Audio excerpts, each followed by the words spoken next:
Tonight, we light one small ember at the edge of an old legend. Breathe slowly. Let the world grow quiet.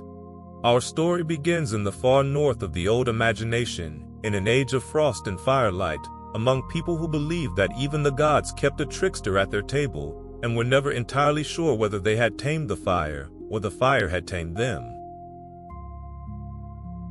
Before Loki became a memory, before his name shrank down into a word for mischief, there was one long evening when even Odin, wisest of the gods, could feel the world beginning to change, and could not say whether the laughing stranger at his side was the best friend the gods had ever made, or the ending of them all, walking patiently beside him into the tale.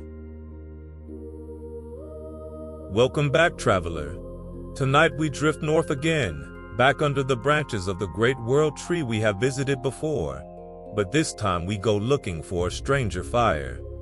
Not the thunder god with his hammer, not the shining halls at their feasting, but the figure who moves through every one of those old stories like a flame moving through a dark house. Loki, the trickster, the shape-changer, the blood brother of Odin himself. We will follow the whole long tangle of his tale, the golden years when his cleverness saved the gods again and again, the strange children he fathered in the Iron Forest, the one unforgivable night when the brightest light in the world went out, and the deep cave where the story finally set him down. And then, gently, we will follow it past all of that, into the quieter questions the old tellers left glowing in the ashes. Why the gods kept him so long, what the world owes its troublemakers, and how even a doom foretold can be carried calmly, all the way to the end. There is nothing you need to do with any of it. This is an old story, worn smooth by 1,000 tellings around 1,000 winter fires, and like all such stories, it asks nothing of its listener but drowsy company. If your eyes are already heavy, let them close. You do not need them where we are going. The pictures will rise on their own behind your eyes, soft and half-formed, and if they blur into one another and drift and dissolve, that is not a failure. That is exactly the point. No one will ask you to remember a single name. Gods and wolves and burning ships will all pass by at a great, safe distance, like weather on the far side of a valley, while you lie still and warm in the dark. So take a slow breath in now, and let it go, and feel the day loosen its grip on you as it leaves. Feel the weight of your body settling down into the bed, your shoulders letting go, your jaw unclenching, your hands growing heavy. Far away, at the very edge of the world, where the last warm light meets the first of the great cold, a fire is burning low, and beside it, if the old tales are true, something quick and bright and dangerous is smiling to itself, waiting for us to begin. Let us begin.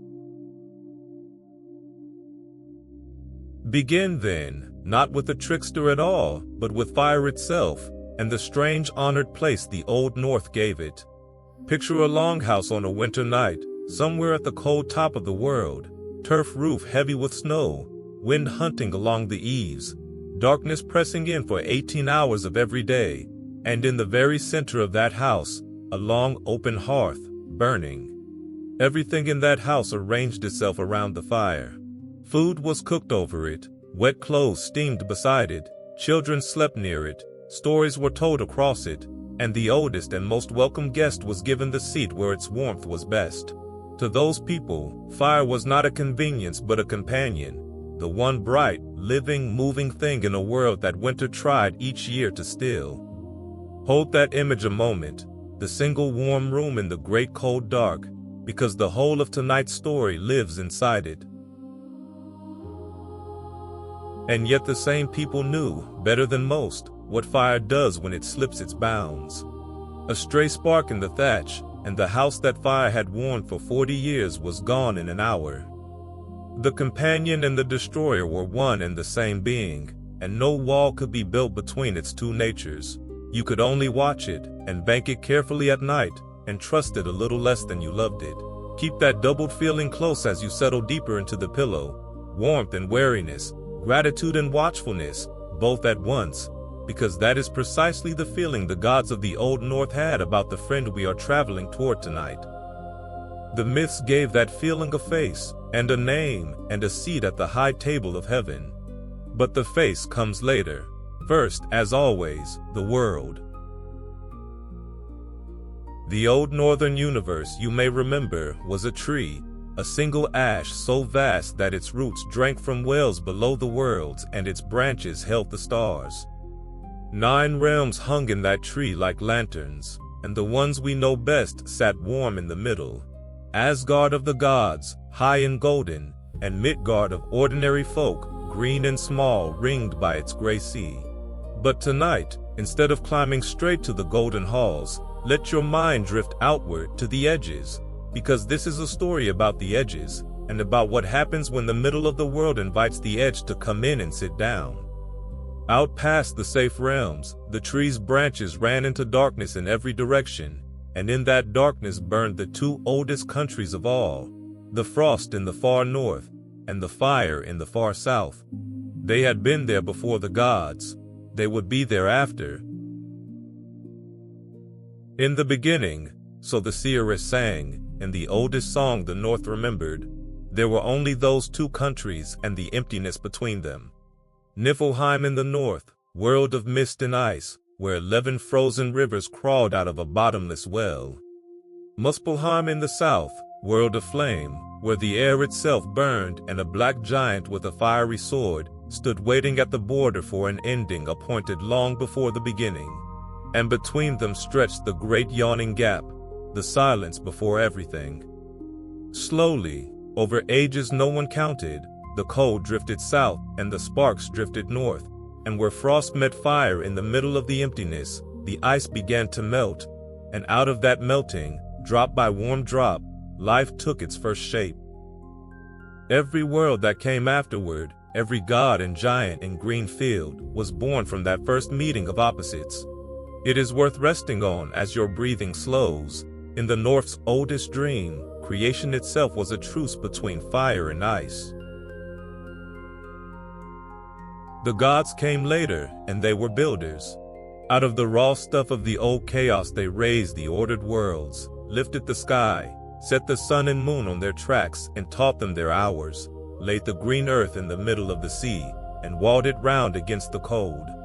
High above it they built Asgard for themselves, hall upon golden hall, and joined the 2 with a bridge of trembling fire that mortals glimpsed as the rainbow. Everything the gods made had edges and order and a name.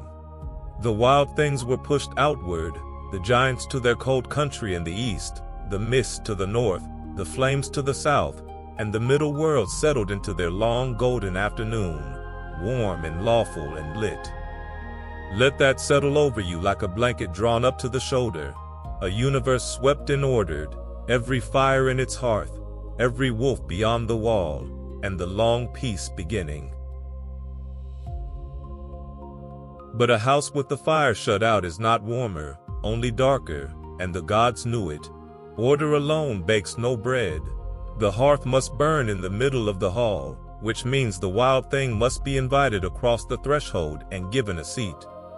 There is a deep and honest wisdom in the way the old myths saw this, and you can let it loosen something in you as you drift. No world runs on order alone. Somewhere in every well-built house there has to be one small, contained, carefully watched piece of chaos, or the house goes cold. The gods of the north built the most ordered heaven imaginable, and then, with their eyes open, they did the strange and fateful thing that tonight's whole story hangs upon. They took in fire. They gave the wild a name and a bench at the feast. They made a place at the very center of heaven for something born at its edge. Feel how quiet the worlds are in this early golden age we are visiting, before any of what follows. The walls are new and white. The orchards of the goddess of youth hang heavy with the apples that keep the gods young. The watchman on the rainbow bridge, who can hear the grass growing, hears nothing worse than growing grass. Down in the green middle world, mortal farmers bank their fires and sleep without fear, and the thunder that occasionally rolls along the mountains is a comfort to them, the sound of a guardian making his rounds. Nothing is broken yet. Nothing is even cracked. Whatever you may already know or half remember about how these northern stories end, set it down for now, the way you set down your own day when you lie back into a story told in the dark. The ending is far away, and it will arrive gently when it arrives, and tonight it can do nothing at all but glimmer, faintly, at the very edge of the firelight. Down in the green middle world, the mortals understood the bargain of fire better than anyone, because they lived or died by it every winter of their lives. They carried it with them everywhere, cupped in horns and clay pots, coals wrapped in ash to keep them alive across a day's cold traveling. A household that let its fire go out entirely was a household in real danger and had to walk humbly to a neighbor and beg a light. They had customs for it and small courtesies. The fire fed first in the morning, banked last at night, spoken of in some houses, almost as one speaks of a member of the family. And they told their children the same truth in 100 small ways. The fire is your friend, and it is nobody's servant. It will warm you exactly as long as you watch it. A whole people's wisdom, worn smooth as a hearthstone. The gods above them, you might think, would have known it too. The gods knew everything the mortals knew, and had heard every prophecy besides. And still, and here the old tellers always let a small smile into their voices, still, the gods did what every cold house does. Now, into this swept and shining world, let the stranger come, not tonight in full, only his first far-off silhouette, the way you would first glimpse a traveler crossing a snowfield at dusk. He comes from the edges, of course. He was born there, the son of giants, kin to the old wild countries beyond the wall, but nothing about him is cold. He is quick where the giants are slow, beautiful where they are rough, and clever. Clever the way flame is clever, finding every gap, every draft, every unguarded opening, not from malice, but from nature. And he is drawn to the light of the golden halls exactly as fire is drawn along a dry beam toward the heart of a house. The old stories never quite say when he arrived or how. He is simply there, one telling, at the elbow of the highest god, laughing, as if he had always been, as if the builder's world had been, from the very start, incomplete without him. There is no need to hold him in focus yet. Let him stay a silhouette against the far snow. Rest instead in the wide, waiting stillness of the world he is walking toward. The tree stands over everything, patient as only the oldest things are patient, its 9 lanterns glowing in its branches. The rivers of the north crawl on under their ice. The far southern fires burn where they have always burned, held to their border by an appointment that is ages away. And between the two, in the warm, ordered middle, the golden hall glows and the green farms sleep, a whole young universe holding its breath without knowing it, on the last quiet evening before its most interesting guest arrives. Worlds, like houses, are never finished until something unpredictable lives in them. The god's world is about to be finished. Breathe slowly now, and let the whole vast picture soften and blur, the way distant lights blur when the eyes grow heavy. You are not the watchman tonight. The bridge keeps itself. You are not the builder. The walls are raised and the gates are shut. You are only a traveler wrapped warm at the edge of the firelight, watching a spark drift in out of the great dark and settle, gleaming on the hearthstone of heaven. Tomorrow, in a few slow breaths, in the next soft chapter, the spark will have a name and a smile, and the long tangled tale will begin in earnest. But it begins the way every fire begins, small and bright and welcome. Let it be welcome. Even knowing everything, the old tellers always let him be welcome at the start, because that is the truth of fire, and they were honest about their fires. A story, like a hall, is warmer with him in it, and you are allowed, tonight, to be glad he is coming, the way the gods were glad, for a long golden age, before there were anything else. The dark and the cold will keep to the edges a while yet. The ember on the hearthstone glows, and steadies, and takes. Rest now while the worlds are still golden. Come up now, slowly, into the golden light of Asgard at evening, and meet him properly at last. The old poems say little about where Loki came from, and the little they say is telling. His father was a giant whose name means something like dangerous striker, a lightning word, a spark word, and his mother's name may mean the leafy island or the sheltered grove of trees. Lightning, and the thing lightning falls upon, the spark, and the standing wood that catches. The North hid the truth of him right there in his parentage, the way old stories like to hide their keys in plain sight. He was what happens when fire meets fuel, born at the meeting place, belonging fully to neither side. Giant-blooded, yet counted among the gods, wild-born, yet at home in the most ordered halls in creation. Let him come into focus gently, the way a figure resolves out of firelight, not a monster, nothing like a monster, something quick and slender and smiling. The stories agree that he was beautiful, and they agree that he was clever, and they agree, reluctantly, fondly, in the tone of someone describing a charming cousin who once burned down a barn, that he was very good company. He could make the stern one-eyed all-father laugh. He could make grieving goddesses laugh, which is harder. His tongue was quicker than any blade in heaven, and in a hall culture where wit was rank, where a well-turned insult or a perfect answer mattered nearly as much as courage, Loki shone like the fire he was. Picture the long feast table of the gods on some deep blue evening, the horns going round, the harp somewhere in the shadows, and one seat, never the highest, never the lowest, from which the laughter keeps rising. That was his seat. For a long age of the world, before anything darkened, that laughter was simply part of the sound of heaven. And here is the strangest and most important thing in all the northern myths, the hinge the whole of tonight swings on. Odin chose him. The wisest being in the world, the god who had traded an eye for a single drink of wisdom, who hung 9 nights on the world tree to win the runes, who knew, better than anyone living, exactly how the world would end and who would be standing against him when it did. That god took Loki's arm at some lost moment in the deep past, opened his own vein beside Loki's vein, and mingled their blood in the oldest and most binding oath the North possessed. Blood-brotherhood. From that day, the poems say, Odin would accept no drink at any feast unless a drink was poured for Loki too.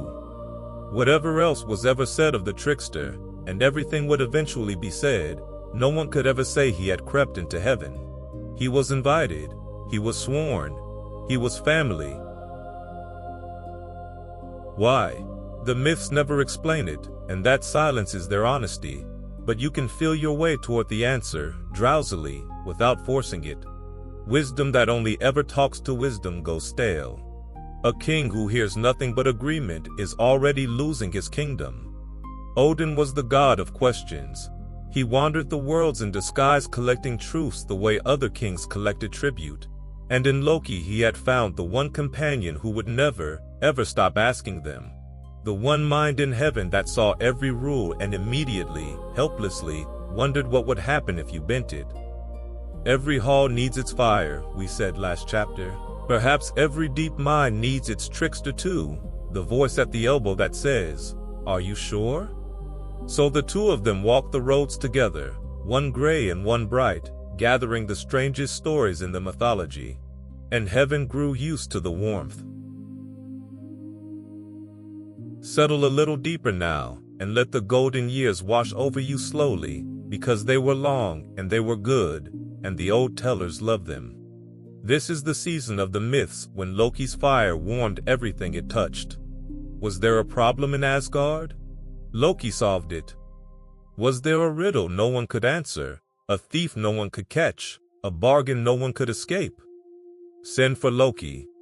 The gods came to lean on him the way a household leans on its cleverest member, half proud, half exasperated, entirely dependent.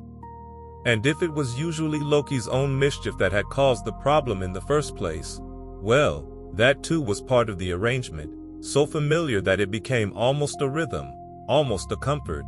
The spark, the small blaze, the clever rescue, the laughter afterward. Nothing was ever damaged beyond repair. Every trick in the golden years could be untricked. Watch the rhythm play out once, softly, in the story of the sky travelers. There was a day when Loki, idle and curious as ever, struck at a great eagle with a staff, and found the staff stuck fast to the eagle, and his hand stuck fast to the staff, and himself carried up and away over the edges of the world, for the eagle was a giant in disguise. To ransom himself he promised the giant what the giant demanded, the goddess of the golden apples, she whose fruit kept all the gods young. And she was taken. Slowly, quietly, age crept into heaven, hair graying at the temples of deathless beings, a strange new tiredness in the golden halls, until the gods traced the loss to its author and gathered around him, and the rhythm turned. Loki borrowed a falcon shape, flew into the giant's cold country, turned the goddess into a nut small enough to carry in his claws, and raced the pursuing eagle home over the walls of Asgard, while the gods lit fires along the ramparts behind him. The eagle's wings caught. The goddess was restored. Youth came back into the world like color at dawn. And the hall, you understand, laughed. That is the part to rest on.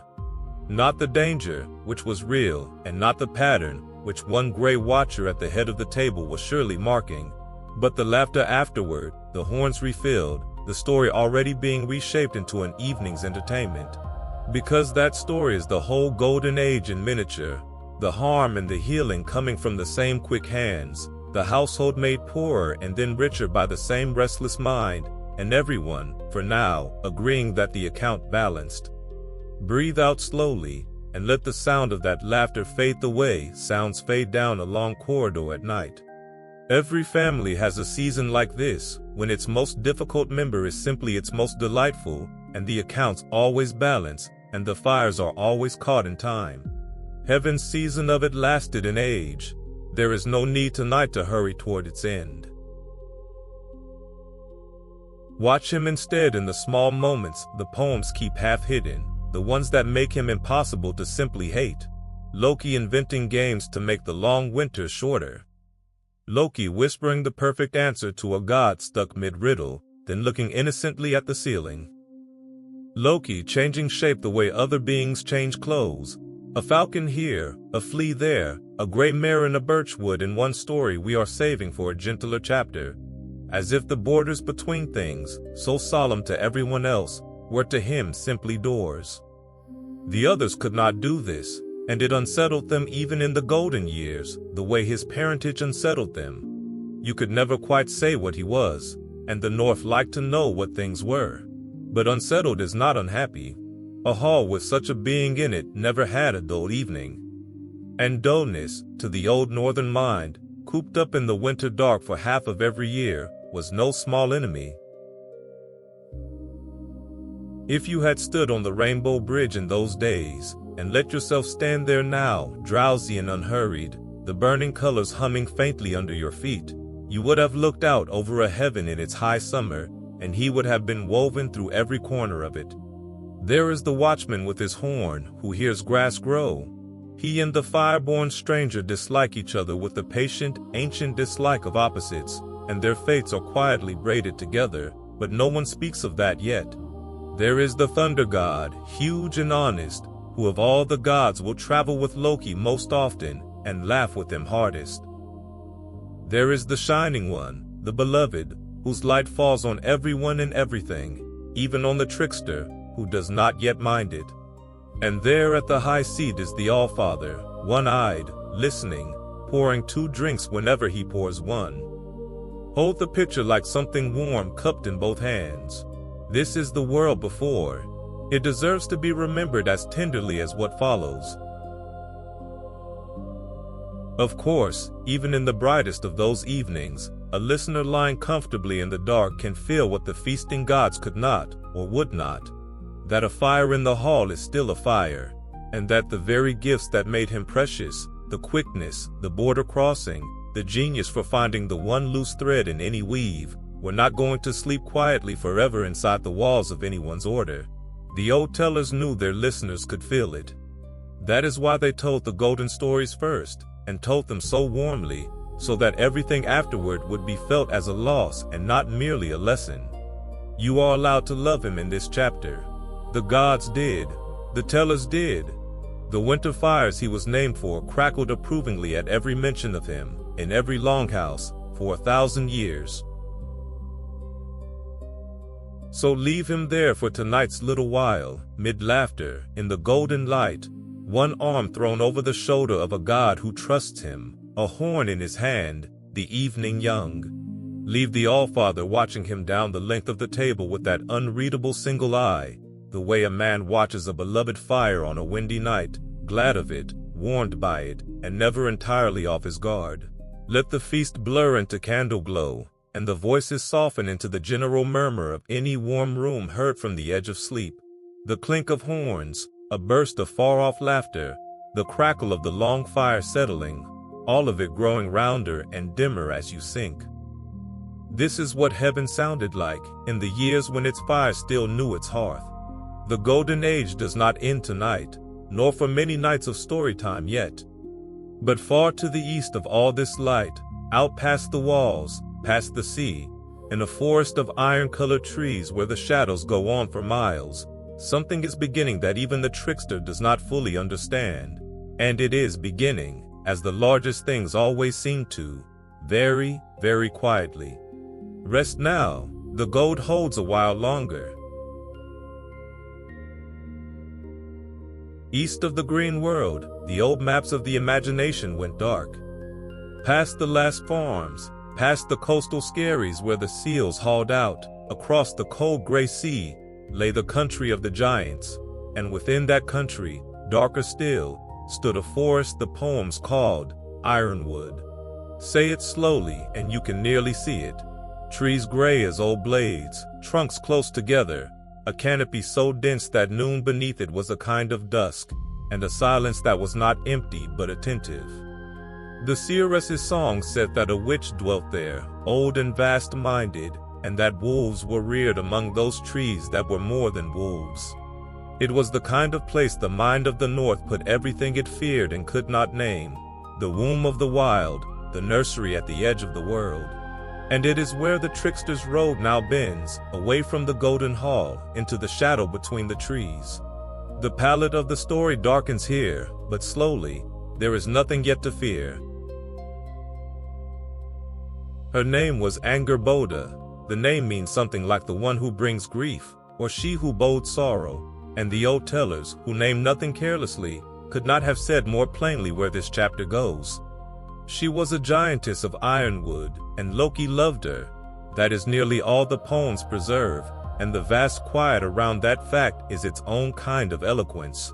Understand it gently, without judgment, as the night understands things. He was giant-born himself, remember. However golden the halls, however warm the welcome, some part of him belonged to the edges and always had, and from time to time the edges called him home. Whatever passed between them in the iron shade, years or seasons, tenderness or storm, the poems do not say. They say only what came of it. 3 children were born under those great trees, and the world was never the same weight again afterward. The first was a wolf cub. They called him Fenrir. In the beginning he was, the stories admit, only that, a cub, gray and bright-eyed, tumbling over his own paws in the ferns of the dark forest, growing the way all young things grow, but never stopping. The second was a serpent, small at first, supple and gleaming, patterned like moonlight on water. Jormungandr, the name would one day mean the vast pole encircling thing, but no one calls a hatchling that in its first season. And the third was a daughter, and she was the strangest and the stillest of the 3. A girl half of whom was fair and living, and half of whom was shadowed like the dead, as if 2 worlds had each claimed a share of her before she was born. Hell she was called. 3 children in the dark wood, a wolf, a snake, a quiet girl, and if you hold them like that, at cradle size, you hold them the way this chapter asks you to. Every enormous thing in the world was small once. Word of them reached Asgard, as word of everything eventually did, and with the word came prophecy, that cold undertone that runs beneath all the northern myths like water under ice. The gods consulted the seeing ones, and the seeing ones said what they always said. Great harm would come of these three. The wolf would be the bane of the highest. The serpent would be the bane of the strongest. The daughter would keep a country no god could enter and fill it through all the ages of the world. From these children, said the prophecy, would come the god's ending. Feel how heavily that word fell in the golden halls, and feel too, drowsily at the edge of it, the old question the myth never quite silences. Is a prophecy a warning of the road, or is it one of the road's makers? The North told this story for 1,000 years and never answered. We will not answer it tonight either. We will only watch from very far away what the frightened do. The Allfather gave his orders, and the 3 children of Ironwood were gathered up and carried out of the forest to their fates. It is told quickly in the poems, almost curtly, the way hard family decisions are spoken of quickly at any table. The serpent was taken to the edge of the world and given to the sea, dropped into the deep that rings all lands, where it sank out of sight and grew. The daughter was sent down and north, along the road below the roots of things, to the misty country of the dead, and there, and here the myth does something strange and almost gentle, she was not imprisoned, but made queen. Dominion over 9 unlit realms, a hall of her own, and every soul that died of age or sickness in all the worlds to be her subjects forever. And the wolf the gods did the most human thing of all with, the thing families do with the trouble they cannot yet face. They kept him. They brought him home to Asgard, to raise beside them, where they could watch him grow. Rest here a moment, in the strange grieving quiet this scattering leaves behind, because the old story rests here too. Whatever the prophecy said, these were children, and the poems never quite let you forget it. That is their mercy, and their sting. A serpent swimming alone in an ocean wider than any thought, growing because growing is all it knows how to do. A half-shadowed girl walking a long road north into the mist, to be crowned queen of a silence. A wolf cub in the bright courts of heaven, fed and watched and never quite trusted, learning the smell of fear on the hands that fed him. The North was hard, and it did not flinch from hard choices, but it was honest, and it did not pretend they were painless. Let the weight of it settle and pass through you like a slow wave, without holding any of it. None of this asks anything of you. It is very old and very far away, and even its sorrows have had 1,000 years to soften. And what of the father, while his children were carried east and down and away? The poems are silent, and the silence is loud. He was of Asgard, sworn to its highest god, seated at its table. Whatever fires moved under his stillness, he did not stop what was done. Perhaps could not have, perhaps did not try. Some tellers imagine him laughing it off, as he laughed everything off, the laughter a shade too quick. Some imagine the first true coldness entering him that season, a draft under the doors of the golden hall that never afterward quite went away. The honest answer is that no one knows. The myth keeps his heart hidden here, as fire keeps its heat hidden in a banked coal. But mark the season quietly, as the drowsy mind marks a change in the weather. Somewhere in here, the account books of heaven, all those tricks so cheerfully untricked, all those debts so charmingly repaid, begin to carry entries that no cleverness can reverse. A child given to the sea does not come back for laughter. In heaven, meanwhile, the wolf grew. That is the quiet drumbeat under the rest of this chapter, and the story lets it beat slowly, season by season. At first he was almost a delight, a wonder of the courts, huge-pawed and quick, and only the god of courage, the one-handed god to be, whose name was Tyre, only he would walk out to feed him, day after day, and the two of them formed the strange wordless friendship of the fearless. But wolves are not dogs, and this wolf was not only a wolf, and every month he was larger.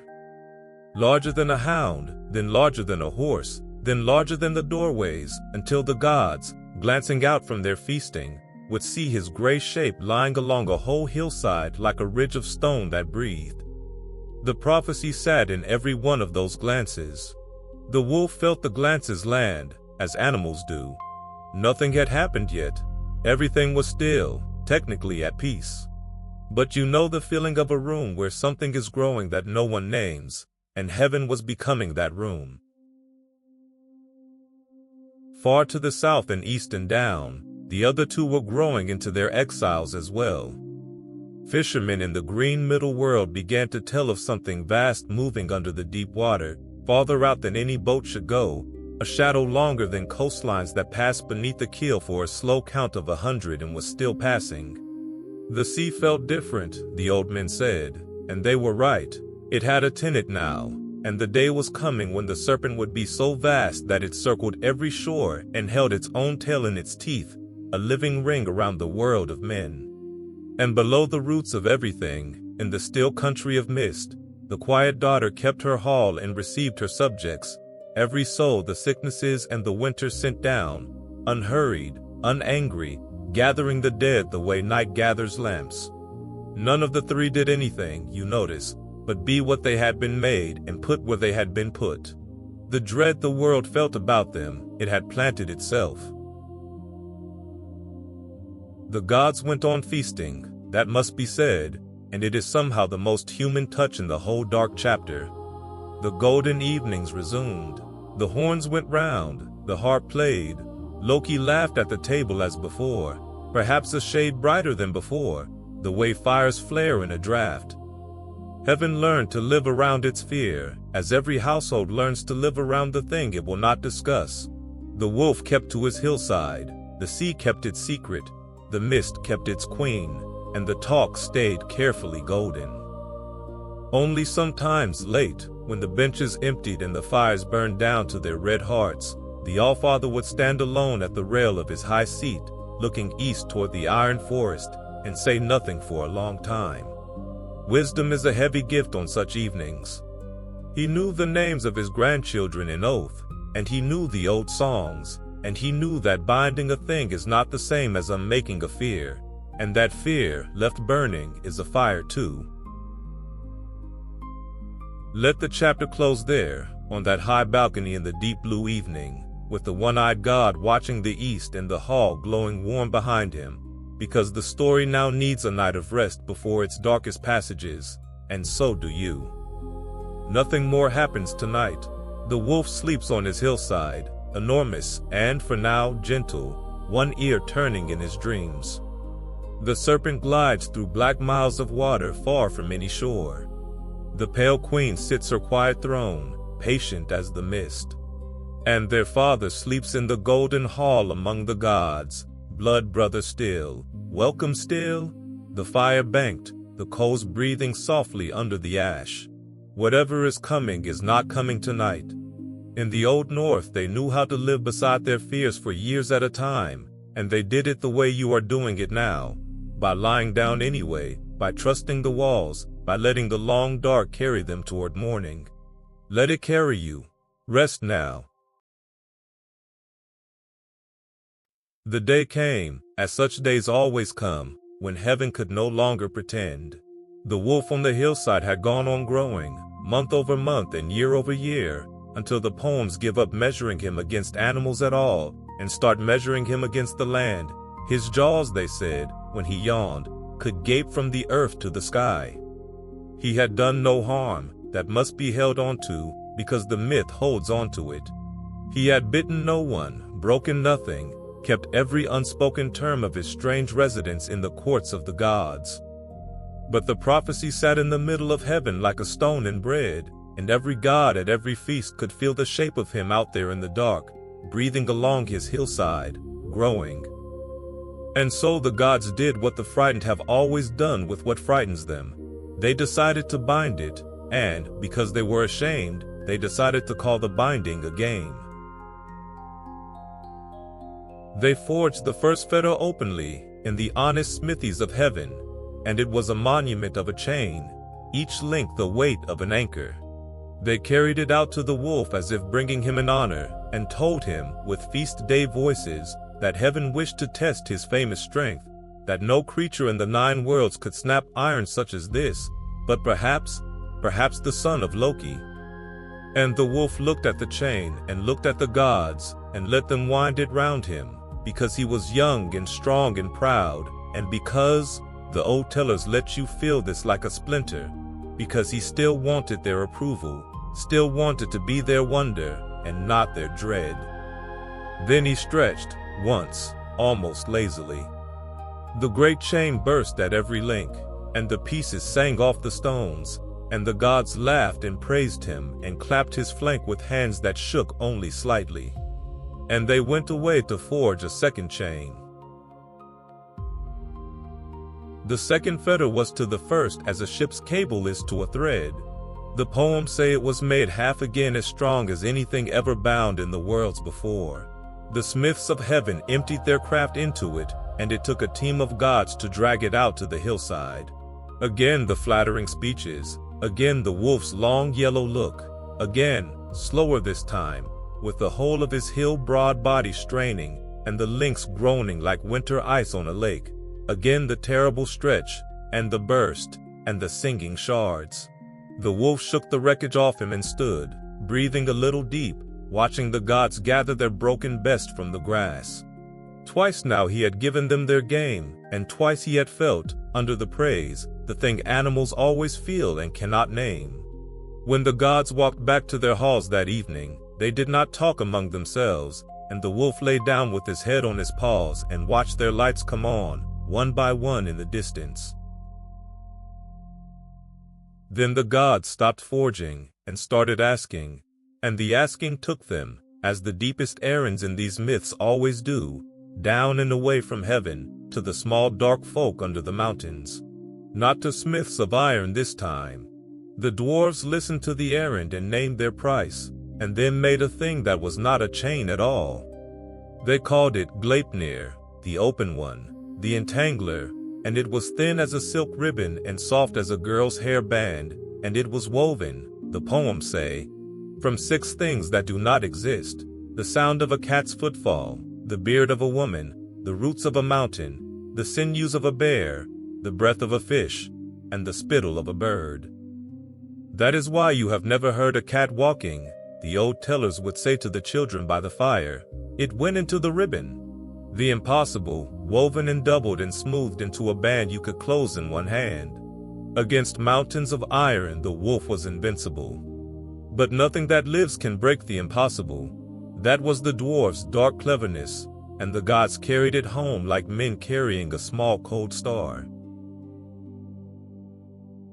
They chose an island for the third game, far out in a black lake, where whatever happened would happen away from every wall and every witness. Picture it as the story wants it pictured, all silhouette and stormlight, a low stony island under a bruised sky, a ring of tall gray figures, and among them, docile still, enormous still, the wolf who had come along because he had always come along. They showed him the ribbon. They passed it from hand to hand, and each god tugged it and could not tear it, and they talked, too lightly, of how strange it was, how such a slight thing defied them, and what fame there would be in snapping it. And the wolf was silent for a long time. He looked at the little shining band, and he looked at the ring of faces he had grown up beneath, and the poems give him, at this moment, a mind, clear, sad, and cold. There is no glory, he said, in breaking a ribbon.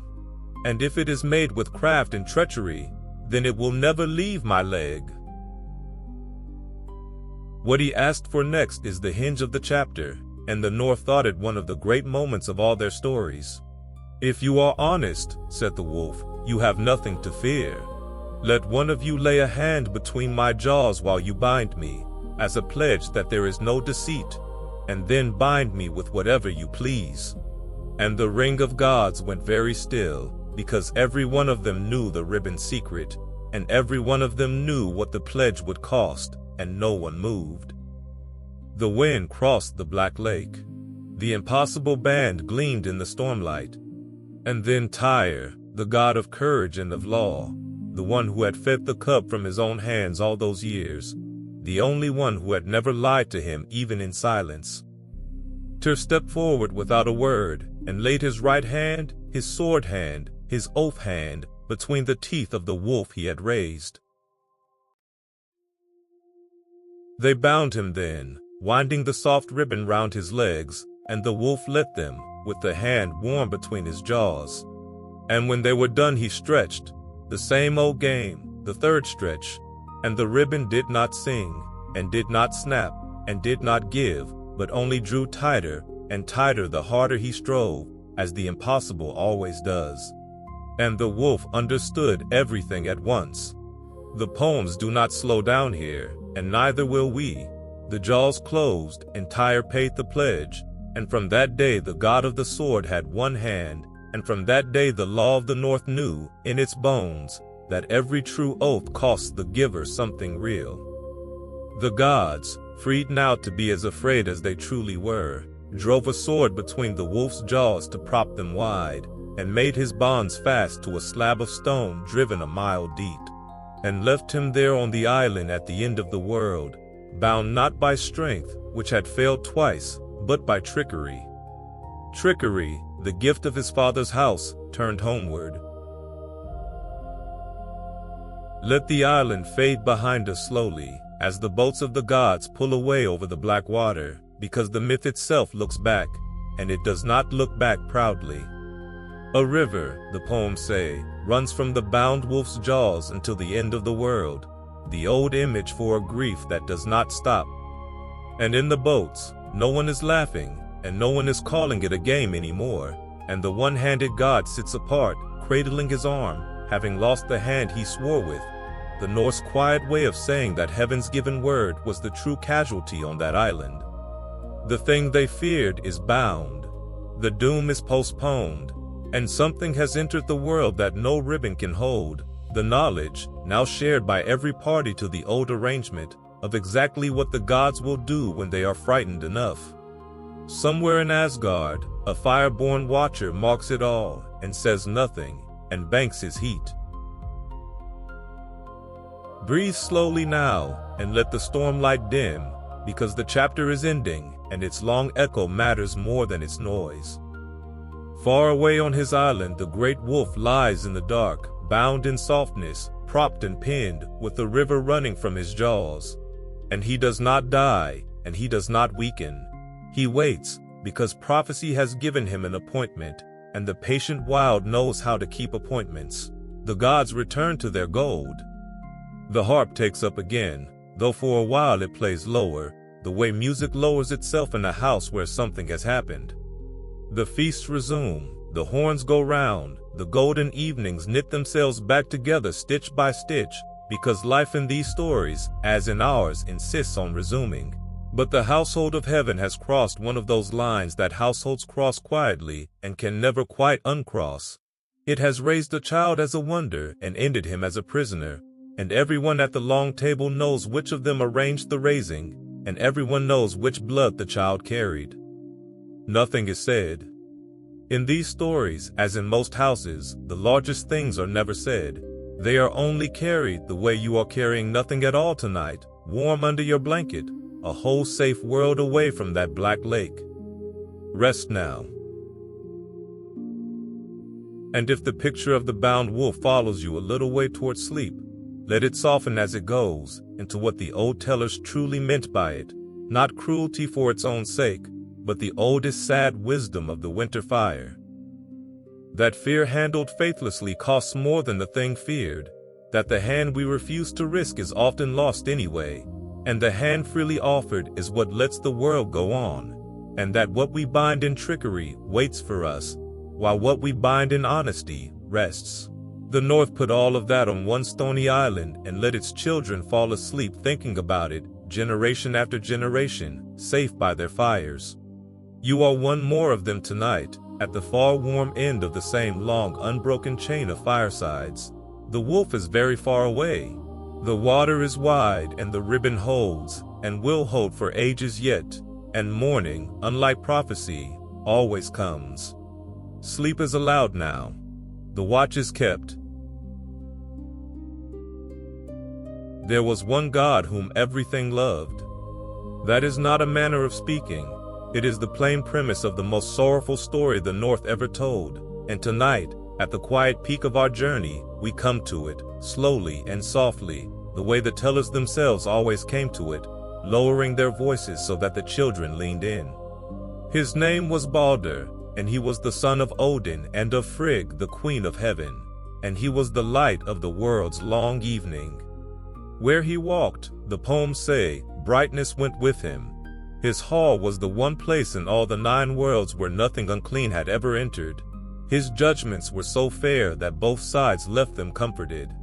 Gods, giants, men, beasts, the very stones of the road, everything that beheld him was gladder for it. Picture not a face, we never picture faces here, but a warmth, like low sun down a long valley, like lamplight under a door on a bitter night. That was Balder. Hold the warmth a moment. The chapter will ask you to remember it. And Balder began to dream of his own death. Night after night the dreams came, heavy and shapeless and certain, until the shining god grew quiet at the feasts, and heaven noticed, because his quiet was like a lamp failing in a familiar window. The gods took the dream seriously at once. In the north, dreams were weather, and this weather was black. Odin himself, the poems say, saddled his 8-legged horse and rode down the long cold road to the country of the dead, to wake from her grave mound an ancient seeress and ask her for whom the great hall of the dead was being decked. For he had seen, as he rode in, the benches being strewn with rings and the mead set brewing, the way a house prepares for an honored guest. And the dead seeress, who owed the living nothing, answered him in a voice like falling dust. The mead is brewed for Balder. The All-Father rode home with the one grief wisdom cannot outflank, foreknowledge, sitting behind him on the horse like a second rider. But Frigg, the mother, did what mothers do, which is refuse. If the world intended to take her son, then she would simply unmake the world's permission, item by item, and she set out to do exactly that. She traveled the 9 realms and took an oath from every single thing in them to do Balder no harm. From fire and from water she took it, from iron and every metal, from stones, from the great trees and the small herbs, from sicknesses, from serpent's venom, from every bird and beast and creeping thing. The poems linger on the list because the list is the love. Each oath was a mother's hand laid on the head of one more piece of creation, extracting its promise. And creation promised gladly. Remember, everything loved him.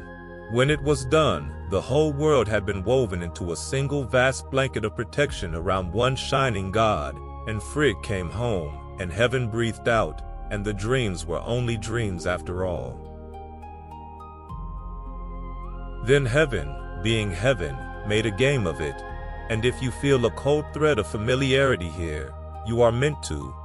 This story and the wolf story are the same lesson wearing different cloaks.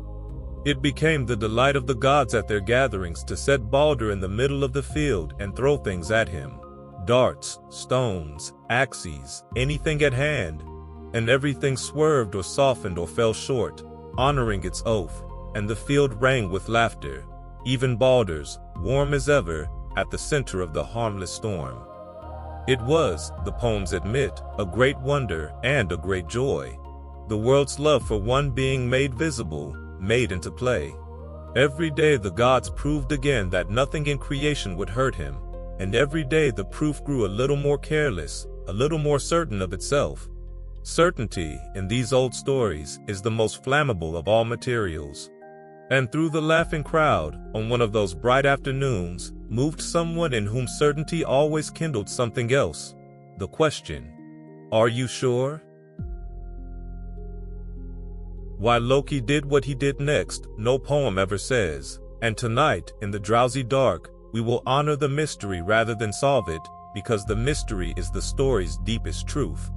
Perhaps it was the old cold draft from Ironwood, the buried tally of 3 scattered children.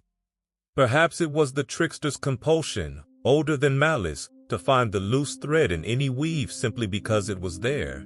Perhaps a being made of fire cannot stand forever in a world's warmth for someone else without some part of him beginning to burn. The tellers only tell what he did. He took a borrowed shape, an old woman's shape, and went to Frigg in her hall and talked, the easy wandering talk of women by a fire, and turned the talk to the wonder on the field, and asked, admiringly, whether truly everything had sworn. And the Queen of Heaven, unguarded, glad-hearted, answered the harmless old woman honestly, everything. Everything but one small sprig of mistletoe, growing west of the Hall of the Gods, too young, she had thought, too small and green to swear an oath of. It seemed no threat to anything. Mistletoe. Hold the smallness of it, because the North built its greatest tragedy deliberately on the smallest hinge it could find. Not a dragon, not a war, not a rival power out of the dark, a pale little plant without even a root of its own, a guest growth on other trees, the least dangerous object in the inventory of creation. Loki went west from Frigg's hall and found it and cut it, and shaped the sprig into a dart, and carried it back to the field where the gods were still at their shining game. And there, at the edge of the laughing ring, stood Hod, Baldur's own brother, the blind god, listening to a joy he could not see and could not join. The old woman's shape was gone now. It was Loki's own voice, friendly and light, that asked Hod why he alone threw nothing, and offered kindly to help. Here is a dart, small as a courtesy. I will set your arm and guide your aim, and you too shall do Baldur honor. And the blind god was glad to be included. That gladness is the last warm thing in this part of the story. The dart flew, and the world's one exception found the world's one beloved, and Baldur fell. The poems do not decorate the moment, and neither will we. He fell, and the laughter stopped as if cut, and the light went out of the field the way lamplight goes when the lamp is carried from the room, suddenly, and completely, and with the darkness afterwards seeming to ring. The gods stood in that ringing dark unable to speak. The poems say their grief was so great that at first no one could even weep, and that the first sound was Frigg's. And through all of it, the blind brother stood with his arm still half raised, not yet understanding what his hand had been made to do. The cruelest image the North ever made of the truth that harm travels farthest when it borrows innocent hands. At the edge of the field, one figure was already gone, quick and quiet as a spark up a chimney. The fire had found the gap in the weave at last. It always does. That is what the old tellers knew about fire. What followed slowly, the way the worst days do. They bore the shining god down to the gray sea, to his own great ship drawn up on the strand, and built his pyre aboard it, and all the worlds came to the burning, gods and light elves and the very giants from the cold country, for everything had loved him, and everything came. His father bent low over the pyre, and whispered into his son's ear a word that no poem ever reveals. The North kept that whisper as its most private mystery, a grief too deep for even a myth to open. His wife's heart broke on the shore, and she was laid beside him. And then the great ship was set alight and pushed out onto the darkening water, and all creation stood on the shore and watched the flames walk up the mast and the burning bed of the world's gentlest god slide slowly out toward the horizon. A point of terrible gold on the black sea, growing smaller and dimmer and gone. The old and the wise say the world's true winter began that evening, whatever the weather did. Let the shore empty gently now, and stay behind a moment yourself, in the dark that follows the wake, because the myth stays. The tide comes in over the keel mark where the ship was launched, smoothing the sand, the way time smooths everything, indifferently and kindly at once. Far up the beach, the last torches of the mourners are threading away inland, small and unsteady, going home to halls that will feel colder for years. And above the water, the first stars are coming out, one by one, as if creation, having wept, were quietly relighting its smaller lamps. Understand, drowsily, without effort, what the North was doing when it told this to its children on winter nights. It was not teaching them cruelty. It was teaching them the price of the lie that anything can be made perfectly safe. Teaching them that the smallest overlooked thing, not the largest feared one, is where the world turns. Teaching them that even the brightest light casts, somewhere, one shadow it cannot see, and teaching them most of all that grief this size can be spoken aloud, by firelight, in a warm room, and survived. Everyone telling was proof of the survival. Tonight's telling is one more. And so the peak of our long story is behind you now, quietly behind you, the way a summit passes underfoot in the dark without fanfare. And everything that remains of tonight's journey lies downhill into softer country, the weeping of the world, the long reckonings, the strange forgiveness of the old myths, and rest. Whatever is owed in the tale will be paid in the tale. You are owed nothing and owe nothing. You were only ever a listener on the shore, and the water before you is calm again, and the crescent moon is laying down its thin silver road across it, all the way to the edge of sleep. Breathe out, long and slow, and let the last of the pyre light go with the breath. The brightest stories and the saddest ones burn down the same way, into the same soft red glow, and the glow keeps you warm either way. The dark that follows is not empty, it is only quiet. Let it hold you now. Rest. Grief, in the Old North, was not the end of a story, it was a road, and roads can be ridden. So when the first stunned darkness lifted from Asgard, the Queen of Heaven stood up among the mourning gods and asked a question that only a mother would think to ask of death itself. Who will ride down and buy him back? For the dead, in that old cosmology, were not gone, they were elsewhere, gathered in the misty country below the roots of the worlds, in the keeping of a quiet, pale queen. And elsewhere can be traveled to. There was a road. There had always been a road. The same downward way the All-Father had ridden to wake the seeress. It ran 9 nights deep through valleys where no light was, and it ended at a river with a golden bridge, and past the bridge stood gates no living rider had any business passing. Frigg asked who would dare it, and Hermod stood up, Baldur's brother, called the bold, the swift one, heaven's messenger. And Odin gave him the 8-legged horse, the best of all horses, and heaven watched him ride out of the light. Let the ride wash over you slowly, because the poems made it beautiful on purpose. 9 nights downward through the dark, the 8 hooves drumming soft and steady as a sleeper's heart.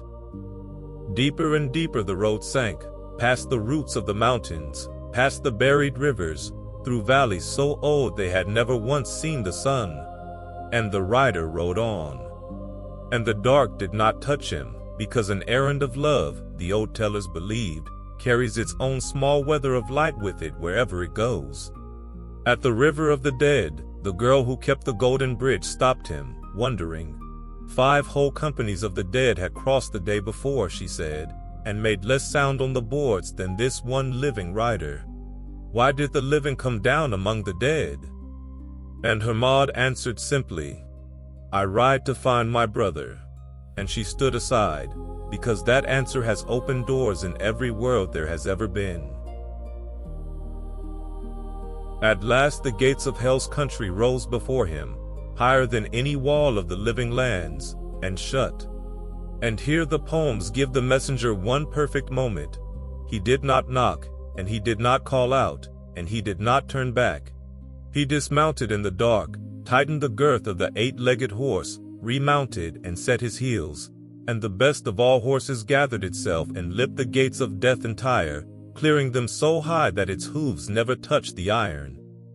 Inside, in the long dim hall of the dead, the rider found what he had come for, his brother Baldur, seated in the place of honor on the high bench, pale and calm, with the mead of the dead before him. And on her throne apart sat the queen of that country, Hel herself, half fair and half shadowed, the quiet daughter of Loki, exiled down into the dark all those ages ago, and patient ever since. The two children of the story face each other here, the world's most beloved and the world's most banished. The night holds its breath. Hermod asked, as courteously as grief can ask, that death make an exception. All the worlds were weeping, he said. Nothing in creation was gladder for Baldur's dying.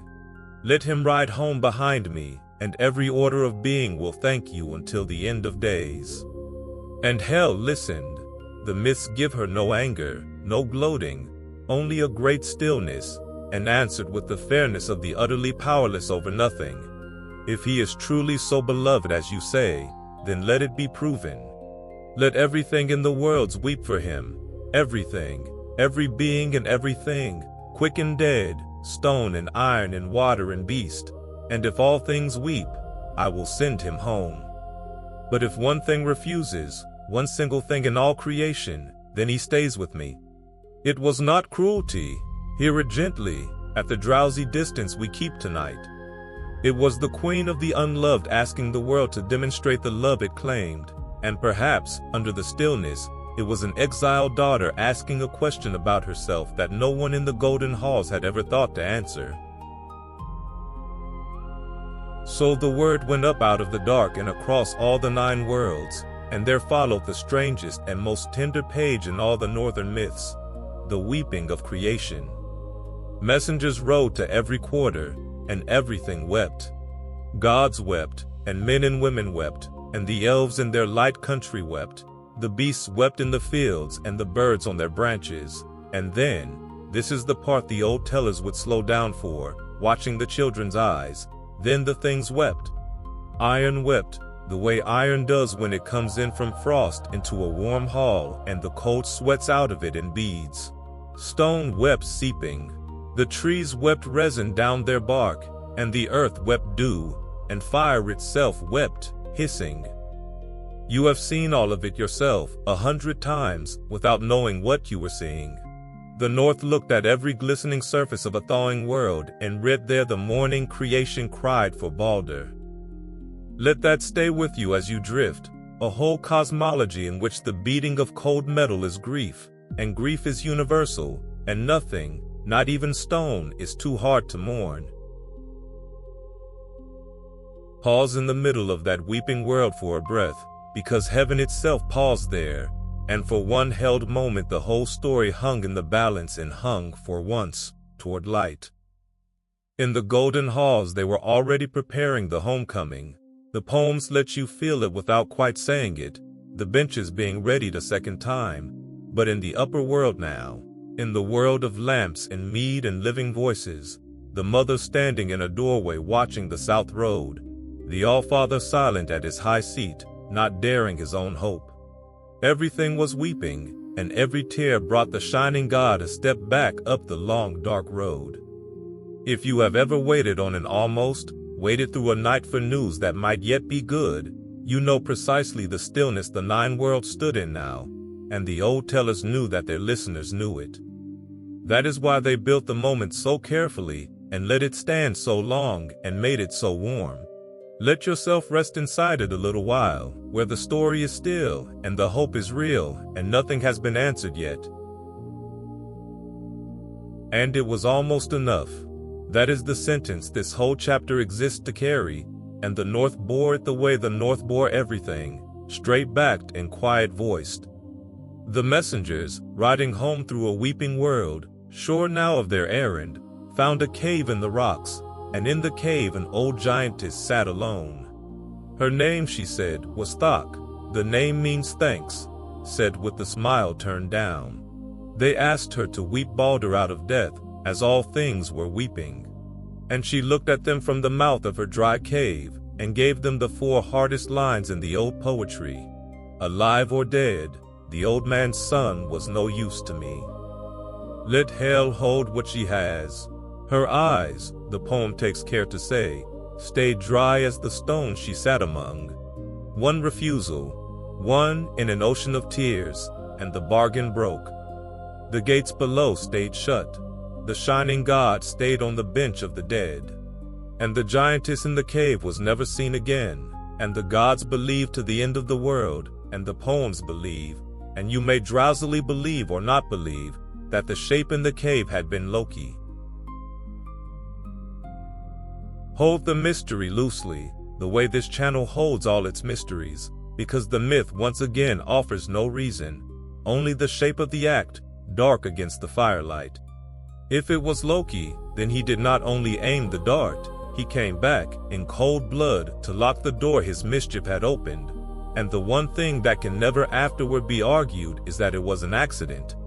And yet even here, at his darkest, the old tellers kept their strange honesty about him. No fury, no monster speech, just an old woman in a cave declining to cry. Chaos at its most quietly implacable, the draft under the door become a wall. Some scholars whisper an even stranger thing, that death may simply have needed its due, and the trickster, kin to death's own queen, was the only being in the world honest enough to say so aloud. The North let both readings stand side by side for 1,000 years. Tonight, so shall we. Questions make poor pillows only when we squeeze them. Held loosely, they are soft. What remains of this chapter is the turning itself. I feel it happen, like a great slow wheel passing its highest point.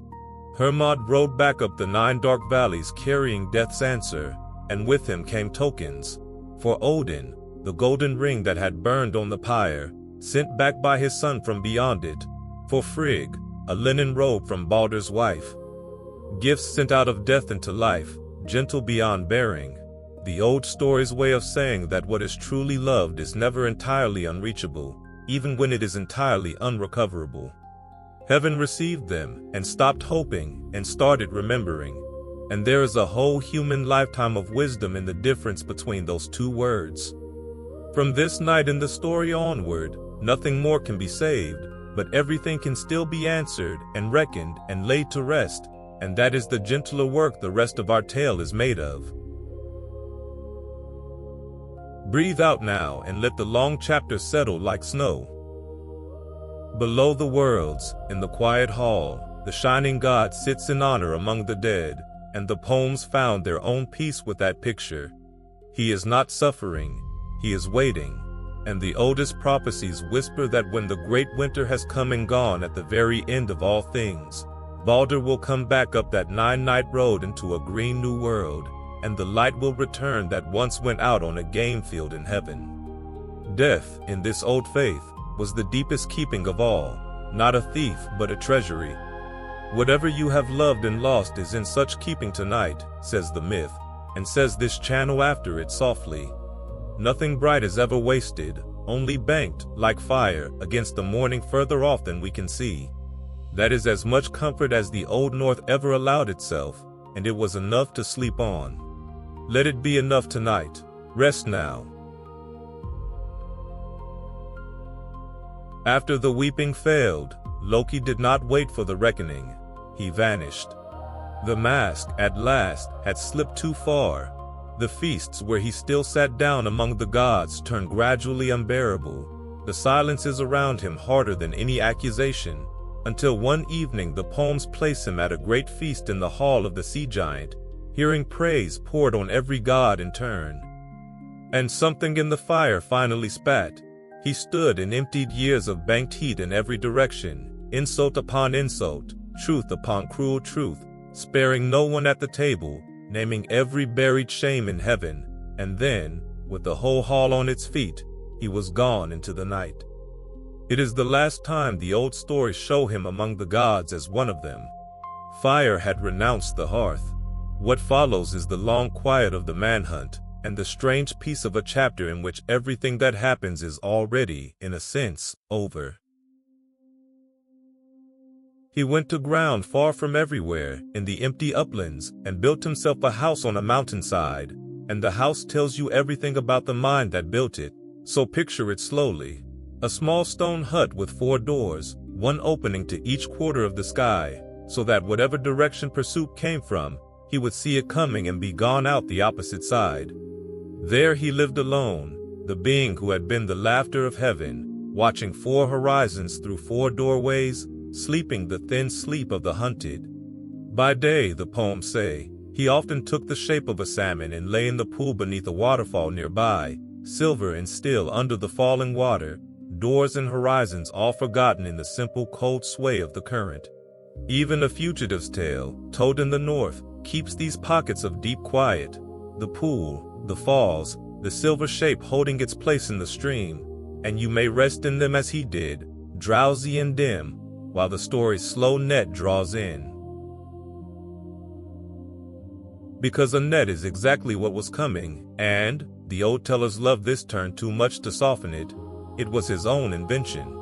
Sitting by his fire one evening with flax and cord, idle and ingenious as ever, Loki turned the problem of catching over in his mind. How would you take a fish that could see the hook coming? A fish that was also the cleverest mind in the worlds. And his hands, almost on their own, knotted cord into a lattice of diamonds. The first fishing net ever made, the poems say, invented there in the hut of the four doors by the fugitive, wondering how he himself might be caught. Then he looked at what his cleverness had made and understood it, and threw it on the fire.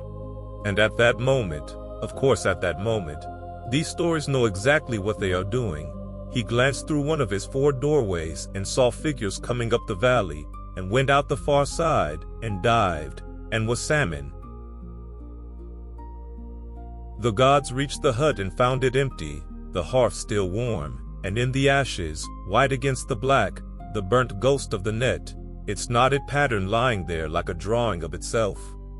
And one of the gods, called the wisest, looked a long time at those ashes and read them, the first reader of the first diagram. This, he said slowly, is a thing for catching fish. They cut flax, they knotted cord, they copied the shape out of the ashes knot for knot, and so the trickster's own mind was turned against him a second time, as it had been turned against his son on the island. The north repeats that figure deliberately, like a low bell. Then they went down to the river with the new net, the whole grim fishing party of heaven, the thunder god among them, and began to work the pool below the falls. 3 times, the poems say, they drew the water. The story slows here into the patient rhythm of any long fishing, and you may let it rock you. The cast, the draw, the empty net, the recast. The first time they dragged the pool, the salmon lay flat between 2 stones on the bottom, and the net passed over him, and the gods felt something living graze it and knew. They weighted the net for the second pass so that nothing could slip beneath. The salmon, reading the water as the net came on, turned downstream and did the thing no salmon should be able to do. Leapt the net entire, a bar of silver in the gray air. And the gods saw exactly where he struck the water, and divided their party, 1/2 to each bank, and drove the pool a 3rd time toward the sea. And the salmon weighed the sea in his mind, the open, endless, unwatchable sea, where no net could ever find him again, and could not in the end choose it. The poems let you feel the flicker of that refusal without explaining it, fear of the deep, or love of the land, or the simple exhaustion of the long hunted. He turned back upstream and leapt again, and this time the thunder god's hand shot out and closed, on almost nothing, on the tapering slickness of the tail, and gripped. The old tellers would pause here and tell the children, and that is why the salmon, to this day, is narrow at the tail. Even at the bottom of their darkest story, they left a fingerprint of play. What comes next, the North told plainly, and we will tell plainly and quietly, at the great distance sleep allows, because it is the hardest passage of the night, and also the last hard thing, and after it the waters of the story run soft all the way to morning. They did not kill him, blood oaths and old bonds held even now. They carried him instead to a cave deep under the mountains, a place of dripping stone beyond all light, and there the gods bound Loki as the wolf had been bound. With what had been nearest and dearest turned into fetters, and the bonds, the poems say, became iron in the moment they touched him, as if the world itself accepted the sentence. And a giantess whose son he had wronged fastened a serpent to the stone above his face, so that its venom would fall, drop by slow drop, through all the ages until the end of the world. Then the gods went home, up into the light, and the story of Loki the free, Loki the laughing, Loki of the Golden Hall was over. The mountain closed its silence over what remained.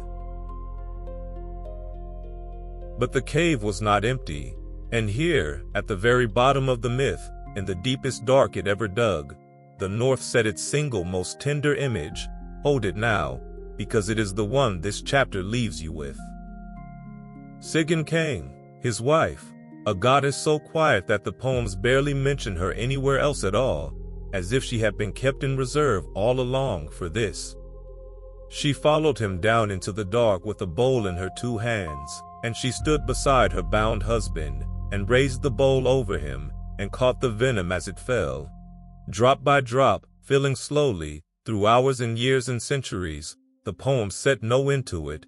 She stood in the dripping dark and held the bowl, uncomplaining, unpraised, unfreed by anyone from a task no one had set her.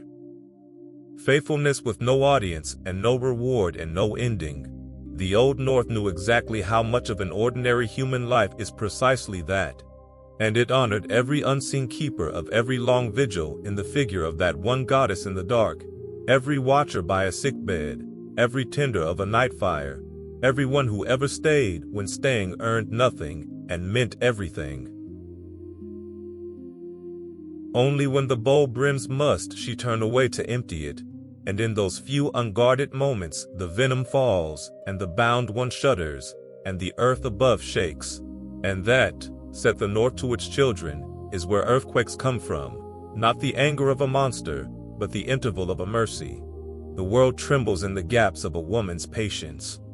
It may be the strangest and most beautiful explanation any people ever gave for anything, and it is worth carrying towards sleep tonight, that in the old imagination the ground beneath every hall and every bed was kept mostly still, night after silent night, by one person's unthanked constancy, and that the tellers, who had sat their own vigils by their own sickbeds and firesides, knew the truth of it in their hands. The dark is full of such keepers. It always has been. Some of them tonight are keeping yours. So the great turning of the tale is complete, and you may feel the wheel settle. The fire that was welcomed in CH gold evenings has been carried out of the house at last and banked in stone. And the household of heaven stands quiet around its losses, a hand, a son, a brother, a friend, every debt of the long story now written into the ledger, nothing left loose, nothing left hidden. The poems do not gloat over the bound trickster, and notice, drowsily, that you do not feel like gloating either. The North made very sure of that. It made him guilty beyond argument, and then bound him in images of such sorrow. The dripping dark, the shuddering earth, the wife with the bow, that condemnation keeps sliding, in the tired listener's heart, towards something quieter and older, for which the waking languages have no exact word. The night has such words. You are close to them now. Let the cave rest then, far under its mountain, and rise slowly back up through the cool stone towards starlight, because our own road bends upward from here and stays there. Everything fierce in the story has now happened.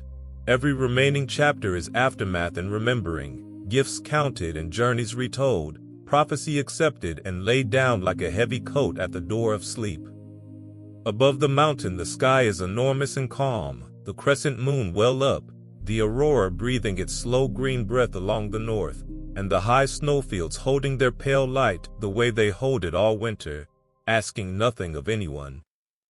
Deep below, a bowl fills, drop by drop, with the patience of the faithful, and deeper than that, if the old tales are true, something fire-born waits out the ages in the dark, dreaming, who knows, of the golden hall, of the laughter, of the long roads east with a friend. Even the bound sleep, even the binders sleep. All the wide, sorrowing story-filled North is asleep by now, and it is time you joined it. Rest now. The story's action is over now. The cave holds what it holds, and the long quiet of the tale begins. But before the North would let its trickster pass into memory, it insisted on an accounting, and the accounting begins, surprisingly, with gratitude. So come away from the mountain, back up into the golden years before any of the sorrow, to a morning in Asgard, when Thor's wife Sif woke and found her hair gone. It had been her glory, hair like a field of ripe wheat, gold that poured over her shoulders and caught every lamp in the hall. And in the night someone had crept in and shorn it to the scalp, every lock, for no reason except that it would be funny until the moment it wasn't. There was never any mystery about who. Some jokes have a signature, and this one was signed. Thor did not laugh. The thunder god took hold of the trickster and offered, in the frankest terms, to break every bone he had, one at a time, unless the hair came back finer than before. And Loki, inventive on the instant, as always, precisely at the edge of ruin, promised gold.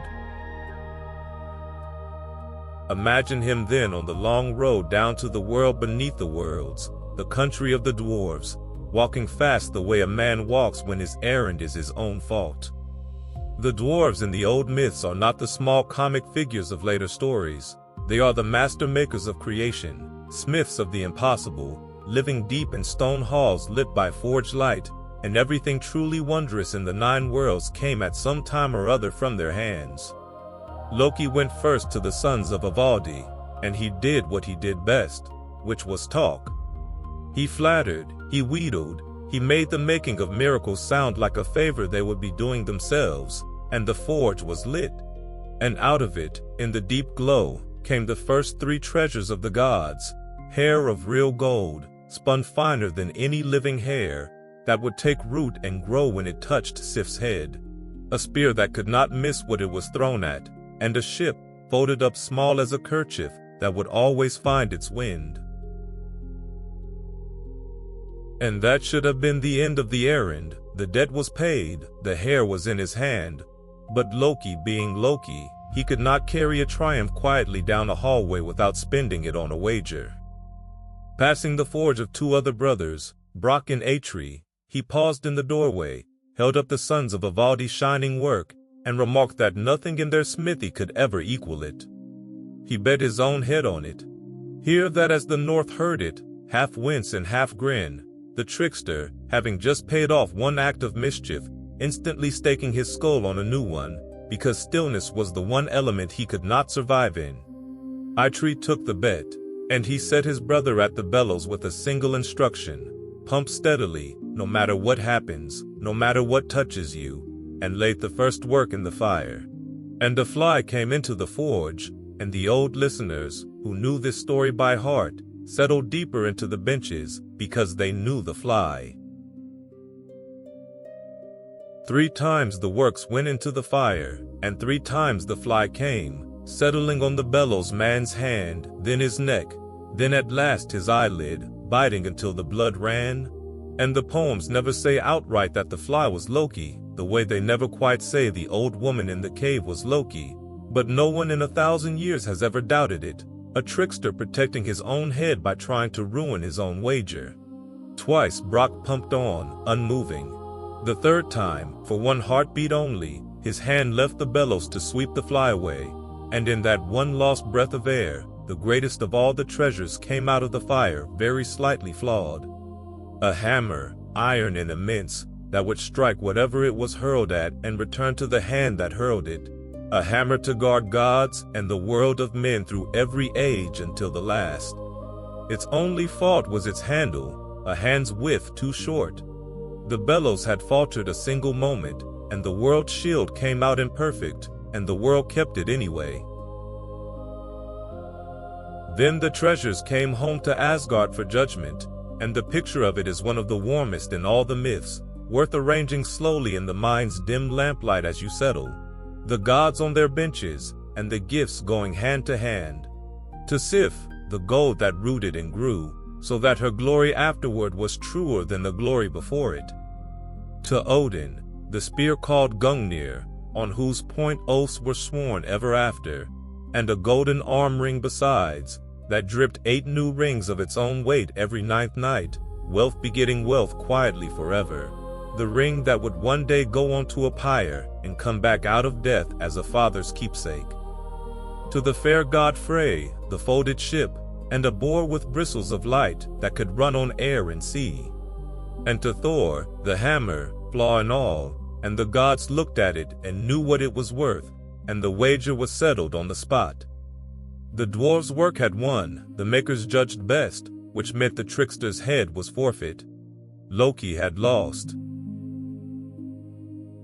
And here the tale turns on a coin, from craftsmanship to cleverness, and gives the North one of its favorite jokes, told for centuries wherever someone wanted to prove that words, used precisely, are a match for any axe. Brock stepped forward to collect the head he was owed. And Loki, back to the wall of his own bargain, agreed at once. The head, certainly, was Brock's, fairly won, but the neck was not. Not 1 finger's width of the neck had been wagered. Let the smith take everything above it without touching what was below, if he could find the seam. The gods, who a moment before had been ready to watch, began to smile behind their hands. There is no such seam. Every executioner needs the neck. The head was forfeit and could never be collected, and both sides knew it, and the bargain hung there, absurd and airtight, a door slammed on nothing. It was justice turned into a riddle, and the riddle had no answer, and for once in the 9 worlds the trickster's own trick was played in defense of his own skin, and it held. But the smith was owed something, and the poems, which are fair-minded even in their comedy, let him take it. If the head could not be cut off, its mouth at least had made the wager, and so Brock took an awl and a leather thong, and sewed the trickster's lips shut. Hold that image gently, because the North held it long, the most golden talker in creation, the voice that could open any door and talk any king around, stitched silent, and the thong, the poems say, torn out afterward through the scarred lips so that he carried the marks always. It is a hard little picture, and yet the old tellers kept it, because it completes the accounting this chapter is making. Every gift on that judgment bench was paid for. The hair was paid for with a debt, the hammer with a wager, the wager with a wound. Nothing the trickster gave came free, least of all to himself, and the marks around his mouth were the receipt, carried where every feast in Asgard could see it. Now stand back from the hotel, drowsily, and count, because this counting is the reason the chapter exists, and it changes the shape of everything you have heard tonight. The hammer that guarded the world, it exists because Loki did a cruel funny thing and then talked 2 forges into outdoing each other. The spear of the All-Father, the oath point of heaven, the same. The ship, the boar, the self-renewing gold, sifts truer glory, all of it, every crown jewel of the gods, every tool of their keeping of the worlds, is the fruit of one bad joke and its repair. Without the shears in the night, there is no Mjolnir. Without the wager, there is no shield over Midgard. The armory of heaven was the trickster's apology. The Old North never said this in one sentence, but it built the story so that a listener half asleep by the fire would arrive at it on their own. The gods' whole strength was made out of mended mischief, and they knew it every time the hammer was raised. And this is the strange, warm truth about fire that the chapter has been circling all along, the one the first chapter of our tale promised, that the flame which scorches is the flame which forges, and no smith ever worked cold. The North was a smithing culture to its bones. Every farm had its forge, every village its ring of hammer sound. They knew better than anyone that nothing of worth comes out of a fire that has never been dangerous. Loki was the danger in the god's own forge, the heat that ruined and made in the same breath, and the treasures on the judgment bench were what became of his burning when steadier hands were there to shape it. Perhaps that is why the wisest of the gods kept him so long and so close, through every warning. You do not keep a fire because it is safe. You keep it because the alternative is the dark and the cold, and because with watching, with a bellow steadily pumped, with a bowl steadily held, it gives back more than it takes. Most nights. Let the forge light die down now to embers, and the counting come to rest. Somewhere in the deep smithies the hammers have gone quiet, the treasures are all delivered, The wager is all paid, the scarred mouth is healed enough to laugh again, and it will laugh again. Because the roads are calling, and the best of the trickster's tale is still ahead of us tonight. Not his crimes and not his dooms, but his company. Ahead lie the journeys, the gray mare in the birch woods, the wedding no one at the feast will ever forget, the long roads east walked beside the god whose hammer he caused to be. The gentlest stories the north ever told about him, kept for last, the way we keep the sweetest things. Breathe slowly now. The gold is in the treasury, the fire is banked, the night is deep and kind. Let the ledger close softly, all its accounts balanced at last, and drift with it. Rest now. Every people that has ever told stories knows this figure. The friend you should not bring and could not do without. The one who causes the trouble and then, gloriously gets everyone out of it. The one whose name makes wise heads shake and every listener lean closer. That was Loki to the gods for the long golden ages before the sorrow, not their enemy, not yet their doom, but their traveling companion. And this chapter is made of those travels, the fond ones, the funny ones, the ones the north told grinning. So let the cave and the grief fall away behind us entirely now, and come out instead onto the roads of the young worlds at evening, the long tracks through the birch woods, the fords glinting, the farm lights coming on in the valleys below, and two figures walking east into the dusk with the unhurried gait of beings who have all the time in the world. Where the gods walked, in the old poems, Loki walked beside them. It is one of the most repeated, least noticed lines in the whole mythology. He was simply always there, the third figure on the road, in the seat by the mast, at the fire's edge. Company.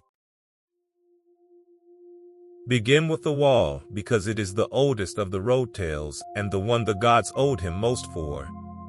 In the youth of Asgard, before its defenses were built, a lone builder came riding up and offered the gods a wall, vast, unbreakable, proof against giants and time, and asked as his fee the sun, the moon, and the goddess Freya for his wife.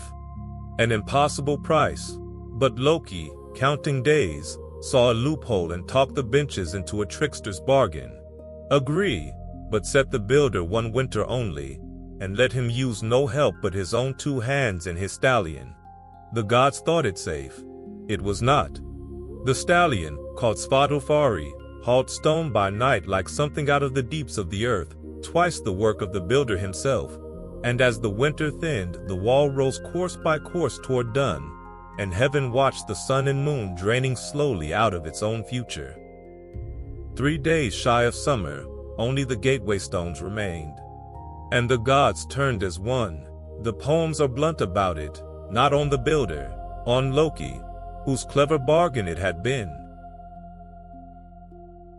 Fix it, said heaven, or the one who arranged the price would pay it. And so came the night the old tellers could never keep a straight face through. In the birch woods above the working, in the spring dusk, the builder's great stallion caught a scent on the wind and lifted his head from the stone sledge, and out of the trees stepped a gray mare, lovely as morning, who whickered once and trotted away into the leaves. The stallion snapped his traces. All night the 2 horses ran in the woods, and all night the hauling stood still, and the mare, of course, the poems barely troubled to wink, was Loki, shape changed again, buying back the sun and moon with the oldest lure there is. The wall missed its deadline by those last gateway stones. The builder raged and revealed himself a mountain giant in disguise, and Thor's new hammer ended the dispute in the usual way. And heaven kept its wall, nearly finished, honestly defaulted, the first great debt the gods owed to their trickster's disgrace, though it would not be the last, nor the strangest. The strangest arrived some months later on 4 legs. Out of the woods, in time, came Loki leading a foal, gray like its mother, and 8-legged, a colt like no creature the worlds had seen, running double-hoofed and impossibly smooth, as if the ground itself were being reeled in beneath him. He was called Sleipnir, the sliding one, and he grew into the best of all horses, the horse that would one day carry Odin himself between the worlds, the horse that leapt the gates of death with Hermod on his back in the darkest errand of our tale, 3 chapters ago. Hold that thread a moment, sleepily, and feel how strangely the myths are woven. The horse of the All-Father, the one creature that could ride to the dead and back on an errand of love, existed because the trickster once turned himself into a mare to fix his own bad bargain. Even the road to death's country, in this mythology, was opened by a joke. The North loved that kind of weaving. Grief and laughter plaited into one rope, and never apologized for it. And then there is the wedding, the best-loved comedy in all the northern poems, and it begins with the world's shield going missing. Thor woke one morning and the hammer was gone, stolen, and the thief soon found a giant king named Thrym, sitting on a mound in his own country, combing his hounds, entirely pleased with himself. He had buried Mjolnir 8 leagues deep in the earth, and he named his price for its return. Freya, loveliest of the goddesses, sent north to be his bride. Freya's answer shook the halls. The necklace of the brising snapped on her throat, the poems say, with the force of her refusal, and heaven sat stumped. The world's protection lay 8 leagues down in enemy earth. The price was unpayable. Force could not reach it. It was, in other words, precisely the kind of lock that only one mind in Asgard was shaped like a key for. And the plan, when it came, was so absurd, so undignified, and so perfect that the benches must have sat silent a full breath before the laughter started. Thor would go as the bride. The Thunderer himself, vast, red-bearded, the least disguisable being in creation, was dressed head to foot as Freya. The bridal linen, the veil pinned carefully over the beard, the famous necklace clasped about a neck like an ox's, keys jingling at his waist, and a decent bosom of brooches arranged upon him. He objected thunderously. The gods overruled him, because the alternative was giants in Asgard. And Loki, and here the old listeners began to grin in the dark, Loki volunteered to come along as the bridesmaid. Veiled, demure, delighted, the two of them rattled north in the go-kart, mountains cracking under the wheels, a bride and her maid on the strangest road trip in mythology.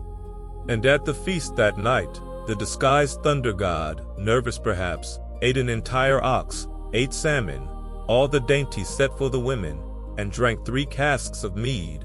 And the bridegroom, staring, wondered aloud what kind of bride this was. Never in his life had he seen a maiden with such an appetite. And the bridesmaid saved it.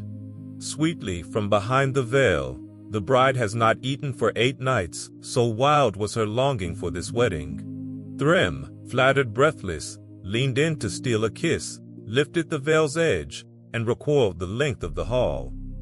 Why, he asked shakily, were Freya's eyes so terrible, so red, like coals under the linen?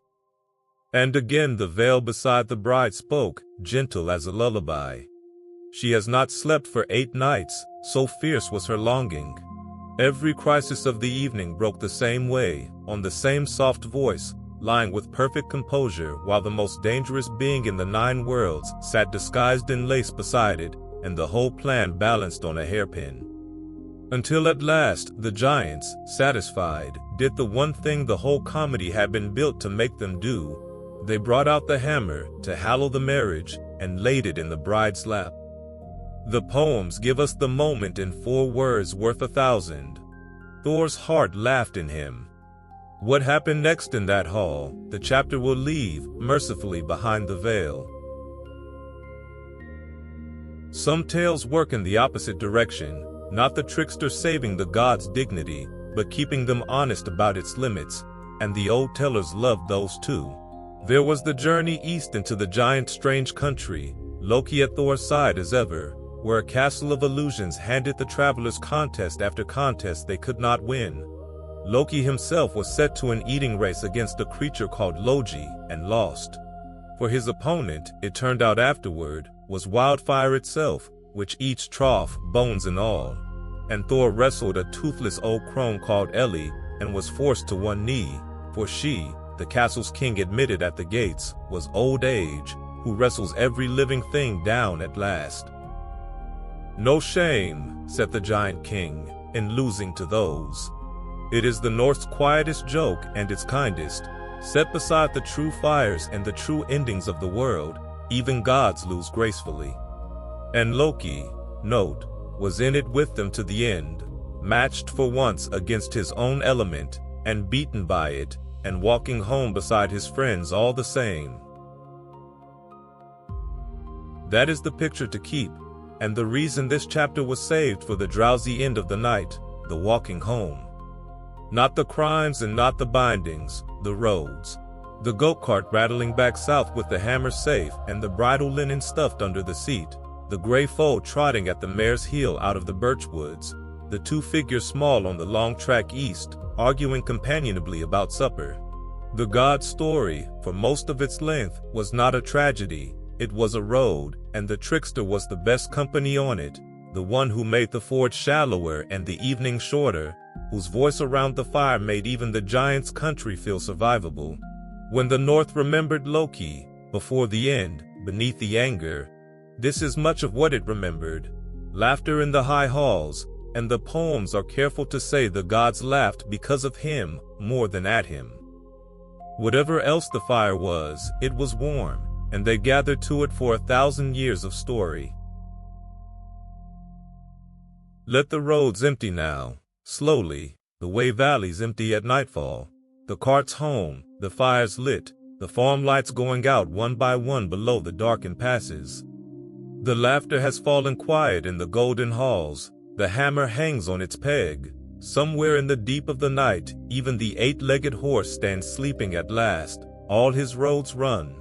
We have counted the gifts, and now we have walked the journeys, and the accounting of what remains is nearly made. There is left only the far-off doom, which we will visit the way one visits a mountain, from a warm valley, at a great distance, without climbing, and then the wondering, and then the rest. The night is deep now, the stories are all walking home. Go gently down the last of the road with them, matching your breath to the slow rhythm of far-off hooves, and let the warmth of the companionship, flawed, funny, faithful in its own strange way, be the warmth you carry down toward sleep. Rest now. There is a way of speaking about terrible things that makes them restful, and the Old North was the great master of it, the voice of prophecy, which tells of endings the way winter is told of in summer, certain, distant, and no reason to leave the fire. That is the only voice this chapter will use. We are not going to the end of the world tonight. We are going to sit, as the gods themselves sat, and hear it foretold from very far away, in the words of the seeress, the old wise woman below the worlds, whom Odin himself woke and questioned, and whose long song of what is to come the North set at the very front of all its poetry. Everything in this chapter happens at that remove, a low fire, an old voice, ash drifting up into the dark, and the future passing before drowsy eyes like pictures in the coals. The gods heard their own ending this way, told gently, long before it came. And here is the strange mercy of it. Knowing changed nothing, and so they were free to live anyway. Settle deeper now. The song is old, and it cannot touch you. She sang first of the winter, the great winter, Thimble winter, 3 winters running with no summer between them, snow from all quarters, the sun giving no gladness. That was the sign by which the end would know itself, not an army, not a horn, just weather that would not turn. And hear how the North builds its doom out of homely things. Every farmer on those coasts had lived one hard winter that seemed to have forgotten how to end, and the end of the world, when the seeress sang it, was simply that winter, continued. Then, she sang, the bonds would break. All of them, everywhere, at once, the age of oaths failing, brother turning on brother, and far in the east the old chains parting, the wolf slipping the silken ribbon at last, the great serpent stirring loose from the sea's floor, and in the mountain cave, softly now, the bound one working free of his stones, the drops all fallen, the long patience over. Everything the gods had tied down, coming untied together. The seeress did not raise her voice to sing it. Prophecy never hurries. What must come can afford to walk. And then the ship. Of all the images in the long song, the North remembered the ship most. Naglfar, the gray vessel made, the poems say, of dead men's nails, loosed from its moorings by the flood of the risen serpent, and standing out to sea with the hosts of the end aboard. And at its helm, steering, the poems place a figure we know, Loki, free, come out of the cave into the last weather, captaining the dead to the field where everything finishes. He does not rage in the prophecy, he steers.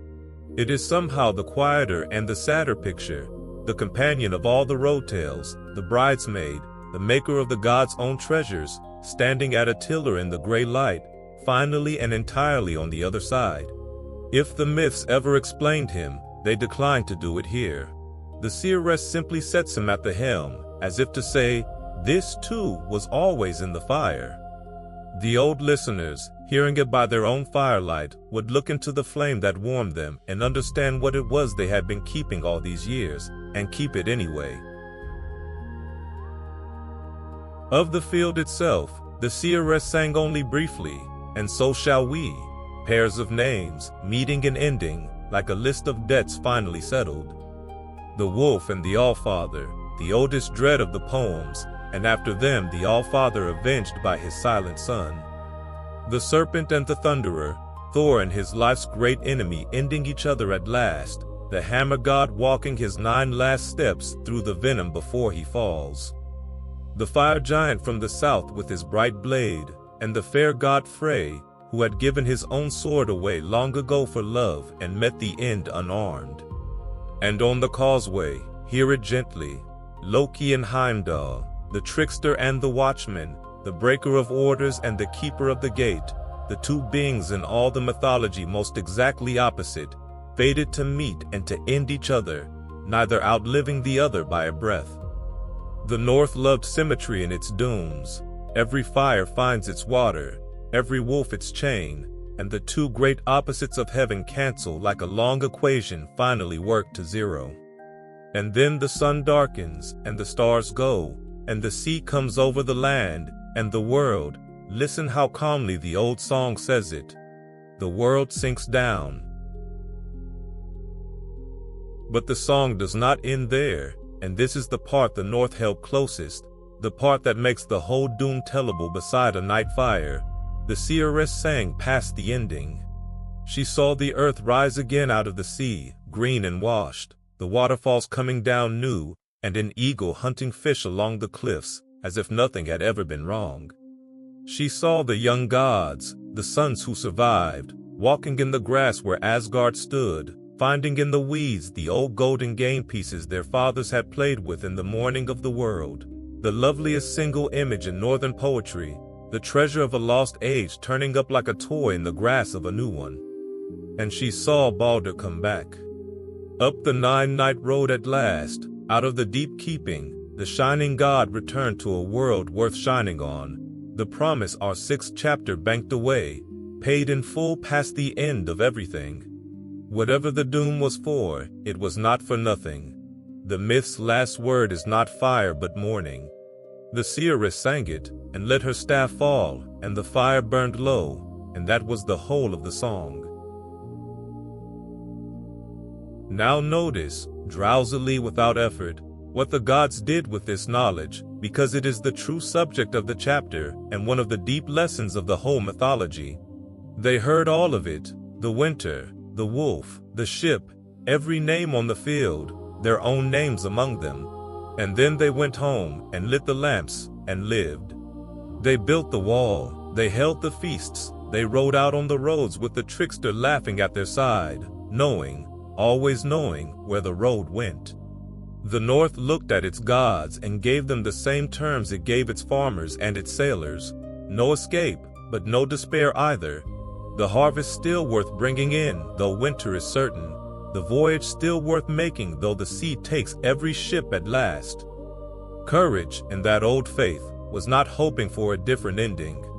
It was keeping the hall warm inside the ending you had been given. And the gods kept theirs warm for a whole mythology's length, which is why, for all its dooms, the world of these stories feels golden to us still, and why it can be told of all things as a tale for sleep. Even the gods' strange patience with Loki makes its final sense here, in the light of the low fire.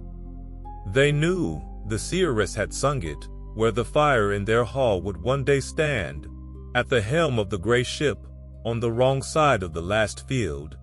And they kept him anyway, poured his mead anyway, laughed at his jokes and used his cleverness and swore their oaths beside him, for age after golden age.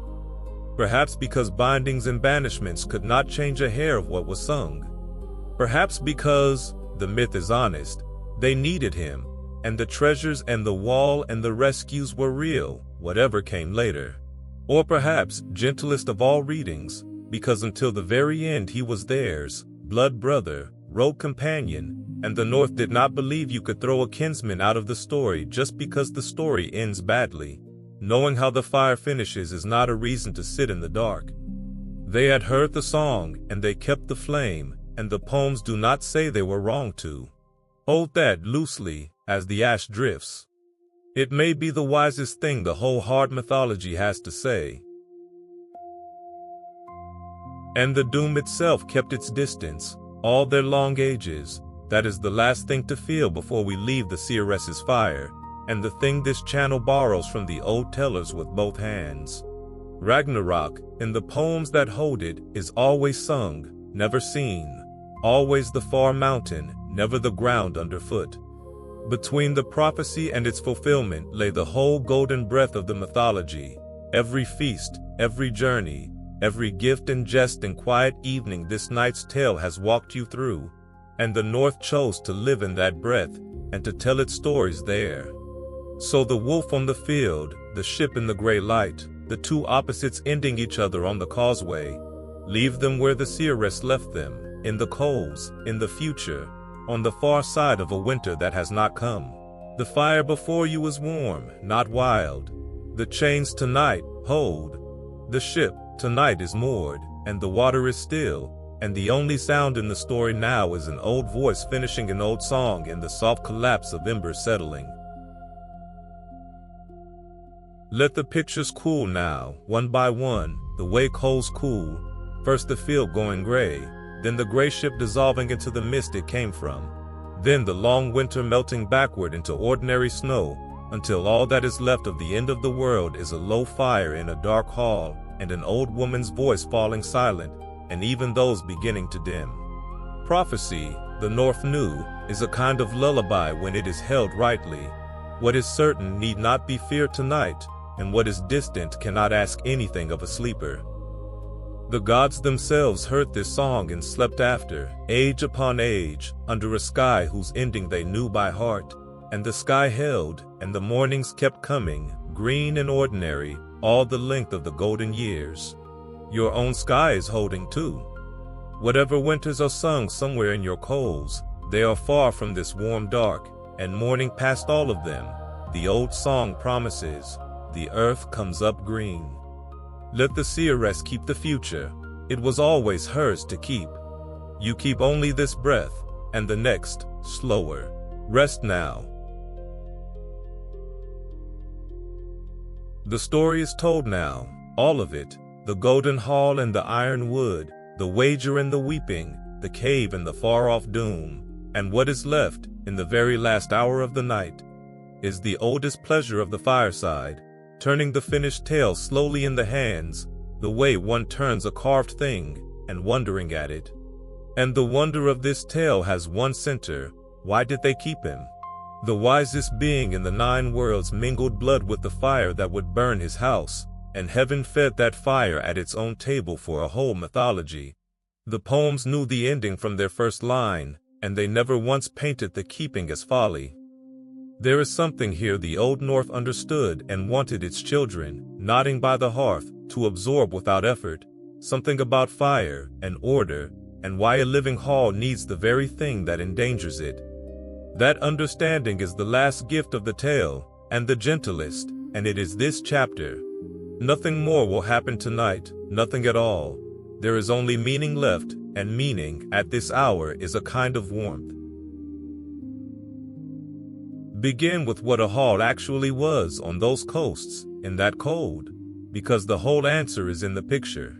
One long room against a winter that could kill, and in the middle of it, the fire. Not at the safe edge, the middle. The center of every home in the north was its open hearth, the thing that warmed the benches and cooked the food and lit the faces, and the thing that, one unwatched night, could take the roof and everyone under it. They lived their whole lives around a tamed catastrophe. Every northern child grew up knowing both truths at once: tend the fire and never trust the fire. Bank it at night, watch it in wind, love it and fear it in the same breath, because the alternative was not safety. The alternative was freezing. When those same people came to imagine the halls of their gods, they put a fire in the middle of that too, and gave it a name and a beautiful laughing face. Loki is what the hearth would be if it could talk its way onto the benches, indispensable and untrustworthy in exactly equal measure. The gods kept him the way every farm on those coasts kept fire, carefully, gratefully, and with a bucket near. And notice, the North noticed, that everything alive in their world came from things that could ruin it. The sea fed them and drowned them. The winter that killed the weak kept the fjords free of every enemy softness. The very world, in their oldest poem of all, was born where fire and frost met in the void and melted one another into life. Creation itself, in this mythology, is a controlled accident between two destructions, and every living thing is made of truce. A cosmos like that does not get to have gods of pure safety. It gets order and chaos seated at one table, blood brothers, quarreling and useful to each other, because that is what the world visibly is. The myths did not invent Loki to explain evil. They had colder figures for that, out past the walls. They invented him to explain something subtler and closer to home. Why trouble lives inside every good house. Why the cleverness that saves you is the same cleverness that endangers you. Why the price of a warm hall is eternal watching. He is not the enemy at the gate. He is the fire on the hearth, inside beloved, and never quite safe. That is a different thing, and a truer one. There is a reading older still, and gentler, worth turning over slowly. The Trickster as the question that keeps wisdom honest. Wisdom, the North knew, curdles when nothing is allowed to question it. Certainty with no gadfly becomes stone. Loki was heaven's standing question. The voice at the feast that asked what no one else would ask, tested every lock and found every loophole. And the halls were sounder for the testing, the way a ship is sounder for the sea that strains it. Perhaps that is what the blood oath was, beneath its mystery. Wisdom binding itself to doubt on purpose, the way the wisest minds keep one friend who is never impressed. It costs, the tale has shown everything it cost, and the poems whisper that the alternative costs more, a wisdom no one questions, an order nothing renews, a hall where the fire has been put safely, fatally, out. And the North was not alone in any of this. That is one of the quiet wonders you can carry towards sleep tonight. Every people on earth, wherever fires have been kept, has told of some laughing troublemaker seated at the elbow of its gods.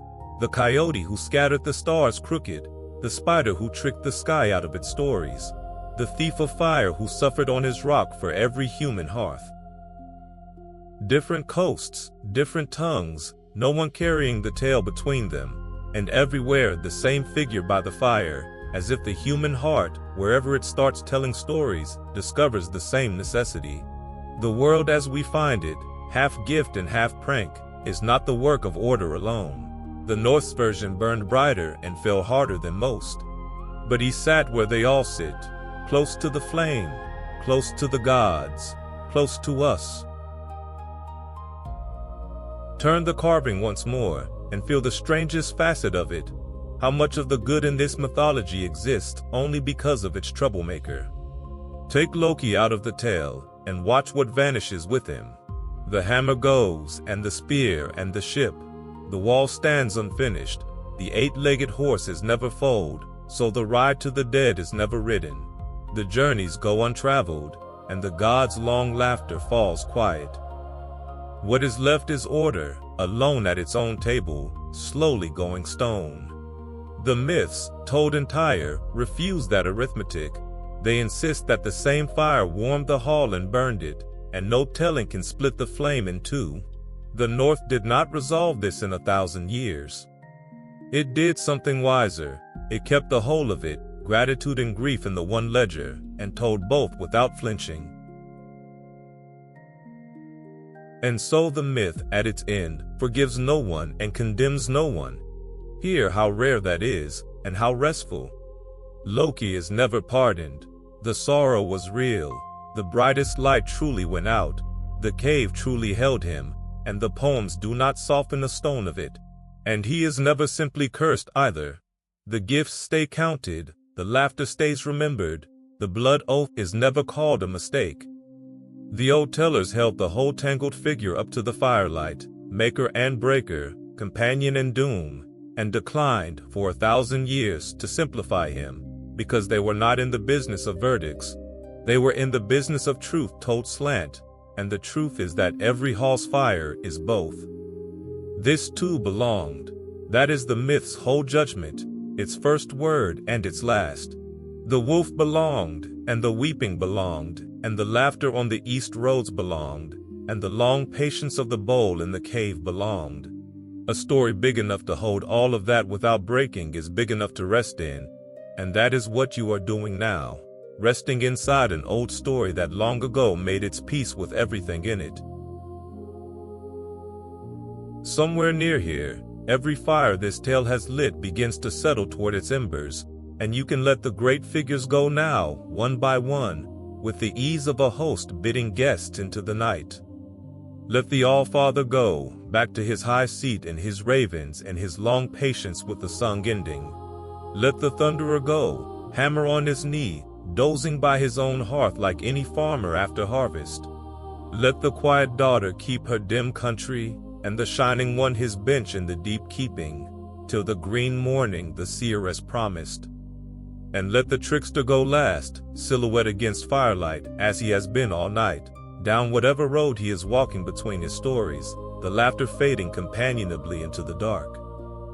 They have been told again, all of them, one more time in the long 1,000 years of their telling, and tonight's telling is done, and they need nothing further from you.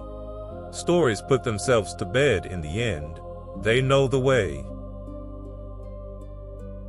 What remains in the room, now that they have gone, is only the original thing, the true thing, the thing that was here before any of the names, a fire, banked low, in a dark safe hall.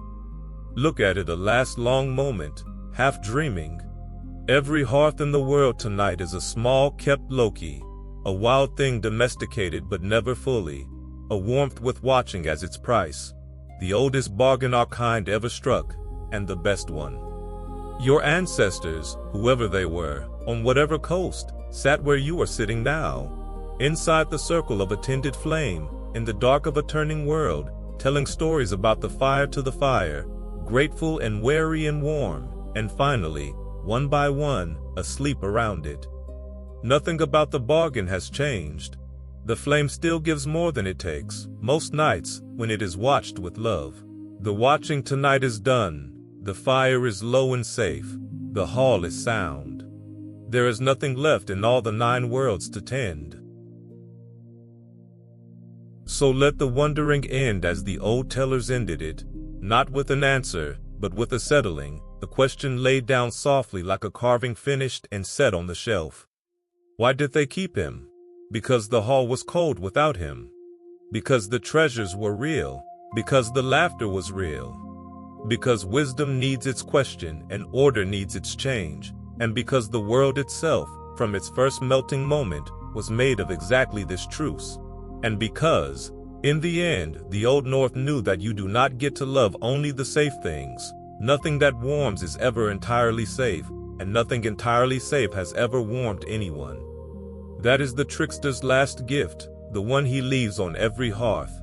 The knowledge that the good fire and the wildfire are one fire, and it can be kept, has been kept, all these thousands of years, by hands no steadier than yours. The night is very deep now and very kind.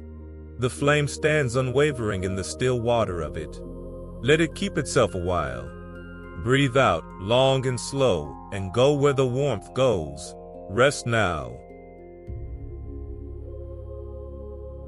The hall is quiet now. The stories have all been told, and the tellers have all gone to their rest, and what is left, at the very end of the night, is what is always left at the end of every northern evening. One dim ember on a wide hearthstone, a thin thread of smoke rising straight in the still air, and above the smoke hole, framed in the dark, a sky thick with stars and one low crescent moon. This is the hour the whole night has been traveling toward, not a chapter so much as a slow exhale, the last few handfuls of warmth banked against the dark. Nothing more will be asked of you now. There is nothing to follow, nothing to remember, nothing to hold. Only a little drifting remains, a few last soft pictures of what became of the trickster's name when the fires of his own age went out, and then the rest that all of this was for. Let your breathing go fully slow now, down to the rhythm of that one thin thread of smoke, rising, wavering, rising. The fires of that age did go out, in time. The long ship stopped sailing. The old faith faded coast by coast, valley by valley, the way evening fades, not all at once, but window by window. And the halls where these stories were told fell in softly under centuries of moss and snow, until there were only green shapes in the grass. It could all have been lost then, the whole tangled shining tale, and very nearly was.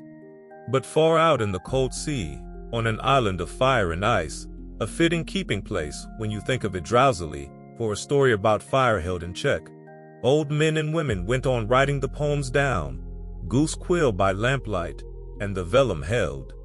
Every word this night has told you slept for centuries in a few quiet books on a far northern island, the way an ember sleeps in ash, and was breathed back to flame when the world grew curious again. Stories are hard to kill, is the moral the night leaves lying gently beside you. Harder than halls, harder than empires. They bank themselves in whatever warmth they can find, and wait. And the trickster's name banked itself deepest of all, and came through the centuries closer to you than you may know. You have very likely spoken of him without knowing it, for when the English tongue was young, the peoples of the north sat in its islands and left their gods scattered through its week. The Allfather keeps Wednesday, the Thunderer keeps Thursday, and Saturday's washing day. Some old tellers have wondered, may carry a fainter, stranger print. However the days fell out, this much is sure, the old names never fully left the mouths of the living. They hid in the days and the place names and the sagas, the way Loki hid in his shapes, a fly here, a flame there, an old woman in a cave, and endured by the trickster's own method, by becoming small and ordinary and overlooked and everywhere. There is something to smile at in that, on the very edge of sleep. The god of survival by cleverness survived by cleverness.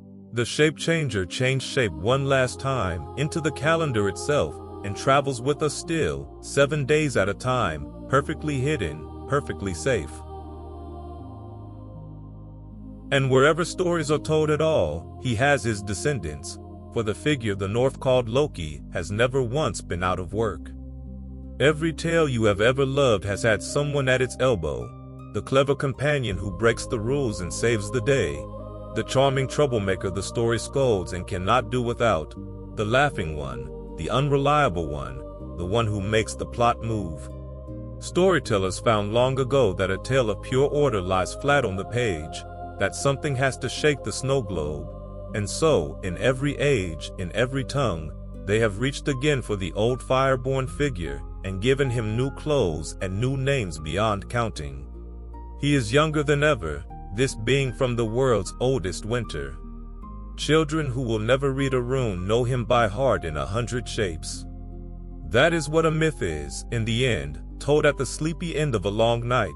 Not a belief that died, but a shape the human heart keeps making. A chair by the world's fire that is never empty long. But titles and descendants are the loud kind of legacy, and this channel keeps its last minutes for the quiet kind. So come down now from the centuries to a single small picture, the one this whole episode has really been about. A hearth in the dark of a northern winter, 1,000 years ago. A family sleeping in the warm dark around it, and the fire itself, banked for the night under its blanket of ash, tamed, watched, trusted just exactly as far as fire can be trusted, and no farther. Someone tended it last thing before sleep, raking the coals together, laying the ash over them with the care of someone tucking in a child, because morning's warmth depended on tonight's keeping, and everyone in the hall slept easier knowing it was done. That nightly gesture, repeated on 10,000 hearths through 10,000 winters, is the real cradle of everything you have heard tonight. A people who lived by kept fire told stories about kept fire, and their greatest, strangest, most tangled story of all was about what fire is like when it walks and talks and laughs, and what it costs, and what it gives, and why you keep it anyway. Every hearth, the old wisdom went, is both servant and wild thing, and the wisdom has never expired, it has only changed its lamps. The fires in your own life are the same bargain the North knew. Everything that truly warms, the loves, the works, the bright quick joys, carries somewhere in it a small unruly flame that must be watched, and is worth watching. Nothing that matters is ever entirely safe. Nothing entirely safe has ever mattered much. And so we live as the halls lived, in the circle of tended warmth, watchful and glad. But hear the gentler half of the wisdom too, the half this hour is made of. The watching is not forever. Every night, on every hearth, there came the moment when the watching was done, when the coals were raked, the ash was laid, the fire was safe till morning, and the keeper of the fire was allowed, at last, to stop keeping anything at all, and lie down in the warmth of a task completed. That moment, this moment, is the oldest permission in the world. The fire is banked, the keeper may sleep. So let the last of the story soften now into smoke and starlight, all its hard shining pieces going smooth and dim like coals losing their edges. The sewn lips and the golden hair, the silken ribbon and the one pale sprig, the net and the bowl and the gray ship of the prophecy. Let them all sink back down into the warm dark they came from, the deep hearth of old stories, where they will keep perfectly well without you until some other night. The wolf is far away and bound, and tonight the binding holds. The serpent sleeps under still water. The cave is quiet, the bowl is steady, the drops are caught. Even the doom itself is only a song again, closed inside a book, on a shelf, on an island, far out in a cold sea gone calm. Nothing in the 9 worlds is asking for you. Nothing in this one is either.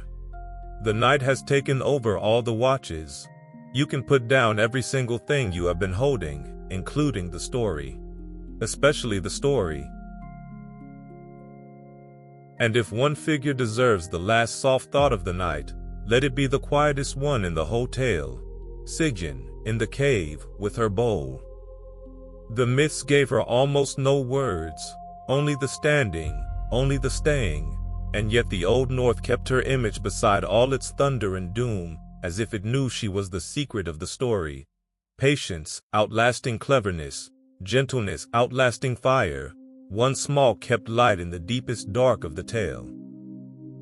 Whatever else the night has told you, it told you this too, that there has always been someone holding the bowl, steady, unthanked, and unafraid, and that the world has been carried through its longest nights less by hammers than by hands like hers. Let her keep the cave. She was always going to be the one who stayed. Above the smoke hole, the stars have wheeled a long way since the evening began, and the crescent moon is low now, resting its curve on the black line of the hills like something leaning back at the end of work. The Old North watched this same slow wheeling from inside the same banked warmth, the same stars, very nearly, the same moon exactly, and found it the most restful of all sights, the world going on without needing anyone. Frost at the door, ember on the hearth, stars over the smoke hole. The whole cosmos of the night in 3 soft images, and you inside it, warm, in the kept circle. Where their children slept and their tellers nodded, and the whole long telling of the world has always finally arrived, at a sleeper, breathing slowly, in the warmth of a story finishing. The breath goes out longer now than it comes in. The dark is not empty, it is full of finished stories. They are what the dark is made of, this late. They are what it is for. And the ember on the hearthstone dims. You can watch it as your eyes close. Its small gold going amber, going rose, going the deep contented red of a fire that has said everything it knows. One thin last thread of smoke stands in the still air, straight as the world tree and gentle as breath. Somewhere very far off, on the very floor of memory, a laugh is fading down a long road. Fond, unhurried, incorrigible, gone. The fire that walked and talked has lain down at last with all the other fires. The hall is warm. The stars keep their watch, needing nothing. The moon holds its low curve of light over a world of banked hearths and sleeping keepers, every one of them trusted to the night, every one of them safe till morning. There is no more tale. There is only the warmth it leaves, which is real, and is yours, and goes with you now into the softest part of the dark. And so, the ember dims, but the story remains.